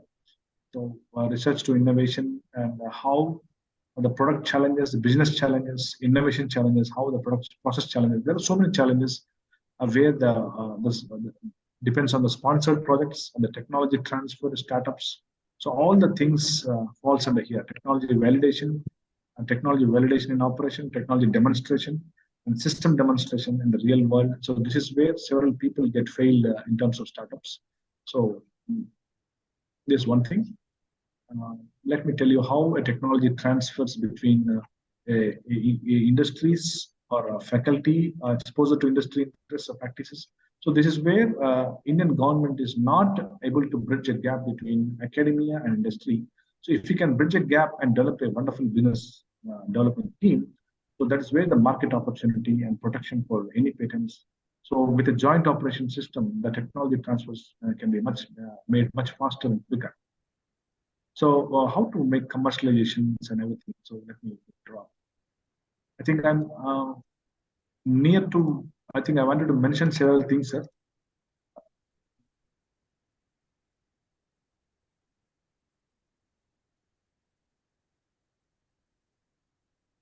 Sir, shall I stop it here? Because I have some more slides. Yeah, but the time is, I think, it is already 5, sir. Yeah, it's already 5. So I think you are having so much message with you. Yeah, there is no point in actually giving larger lectures without knowing the basics of what is innovation, what is invention, what is enterprise, what is entrepreneurship, what is entrepreneur. So if you can know what is a technology transfer, lab to land technology, how to commercialize a patent, how to draft a patent application, how to approach a patent office, and how to convert your idea into a startup, small enterprise. So this is what I wanted to mention, most of things, but I think at a later stage, probably next time I can give a wonderful lecture as an add-on to this lecture. Thank you, sir. It is also Thank you, a sir. good lecture, sir. It Thank is you very also much, fine sir. lecture, sir. I want the participants, if you want to have any queries regarding this wonderful talk, you can directly ask to our resource person, and he is very enthusiastic to give your answer. Anyone, madam? I think Dr. Arunakumari garu, you want to pose some questions? You can unmute yourself, madam. Dr. Arunakumari garu, you want to ask some questions? Please unmute yourself. So Unmute anybody yourself, madam. wants to file a patent, and if they have any idea, I'll guide you how to approach, where to approach, how to file an application. Yeah, madam. Please unmute yourself and speak. Sir, here you are having a question from, I think, Dr. C. Arunakumari garu. Yes, please. She wants to try to connect and ask. Because of technical problem, she may not be, she could not connect you. Yeah, anybody who is willing to ask questions, I'm more than free to answer. Madam garu, Dr. C. Arunakumari, Madam garu, please unmute yourself. And if you wish to ask any questions, our resource person is ready to give answer. Hello. Yes, madam. Good evening, sir. Yeah. Yes, ma'am. So I am very much interested to entrepreneur marketing things. I have done a small paper also on that, but I have clearly understood what he has said. Everything is understood, so no more questions, sir. Thank you very much, sir, for having a wonderful session, sir. Thank you, madam. Thank you. Welcome, Wonderful sir. Welcome. Yes, sir. Yes, sir. We are grateful to you, sir, to have a lecture like this, sir. I will continue, sir, tomorrow's session also. Thank you. Welcome, sir. So, thank you, madam. Thank you once again. Thank you, Brahmachari garu. You are having a lot of fund of knowledge with you, but we are not in a position to utilize your treasure from you. But fortunately, you are getting 1 hour time, and in future programs also, we will utilize your services, sir. Your knowledge is very important for us. Okay, anytime, give me 1.5 to 2 hours time. So yes, definitely, sir, definitely. So thank you very much, sir. And with this, the closing session of the first day, as you know very well, we have started with a shaky start, like an Indian batting, but finally, our middle order batsmen, like Dr. Devi Prasad Kotni, and the final finisher, Dr. P. V. Brahmachari garu, is our Dhoni to our today's program. Finally, we met with a full sessions with complete 5 o'clock. Because in the first session, I feared that the program may be completed by 4 o'clock itself. But the middle order resource persons are very useful for me, and they are really raising the situation and makes the first day session a grand success, sir. For this, we are very much thankful to you, the Dr. V.V. Devi Prasad Kotni garu, and Vishwant Ramba garu, and Dr. Professor D. Surya Chandra Rao garu, HR Krishna University, and finally, our ace batsman, Dr. P. V. Brahmachari garu, who concluded, given a wonderful final knock to complete the first day session victoriously. On behalf of the YVNR Government Degree College, I am once again thankful to all the resource persons who have participated. And tomorrow we are going to have a program. Manik Mahesh, Associate Professor from Coimbatore, And again, Dr. Prasad Chetty, Faculty of Computer Science, Northwest Missouri State University, USA. After that, we are going to have a valedictory session. The chief guest of the valedictory session will be the Joint Director, C. Krishnagaru, CC Mangalagiri, will going to attend the function. And tomorrow is also an exciting one, which we are going to eagerly waiting for second session. Therefore, with this few remarks, today's session is concluded. Thank you very much, one and all, and also the participants. Thank you very much, sir. All of you. Thank you. Sir, send me my video if possible, then separately. What, sir? Send me Okay, the sir. link Okay, of sir. video. Okay. Yeah. Okay, sir. Please send it. Thank you. Thank you very much, sir. Thank you, Yala sir. Babu garu. Yala Babu garu. Sir. Okay, thank you very much, and please close the session. Okay, sir. Or if you want to have a national anthem also, you can have. No, sir. Tomorrow Yeah, we play okay. the national anthem after end of the webinar, sir. Okay. Thank you, sir. Thank you, one and all. Thank you, sir.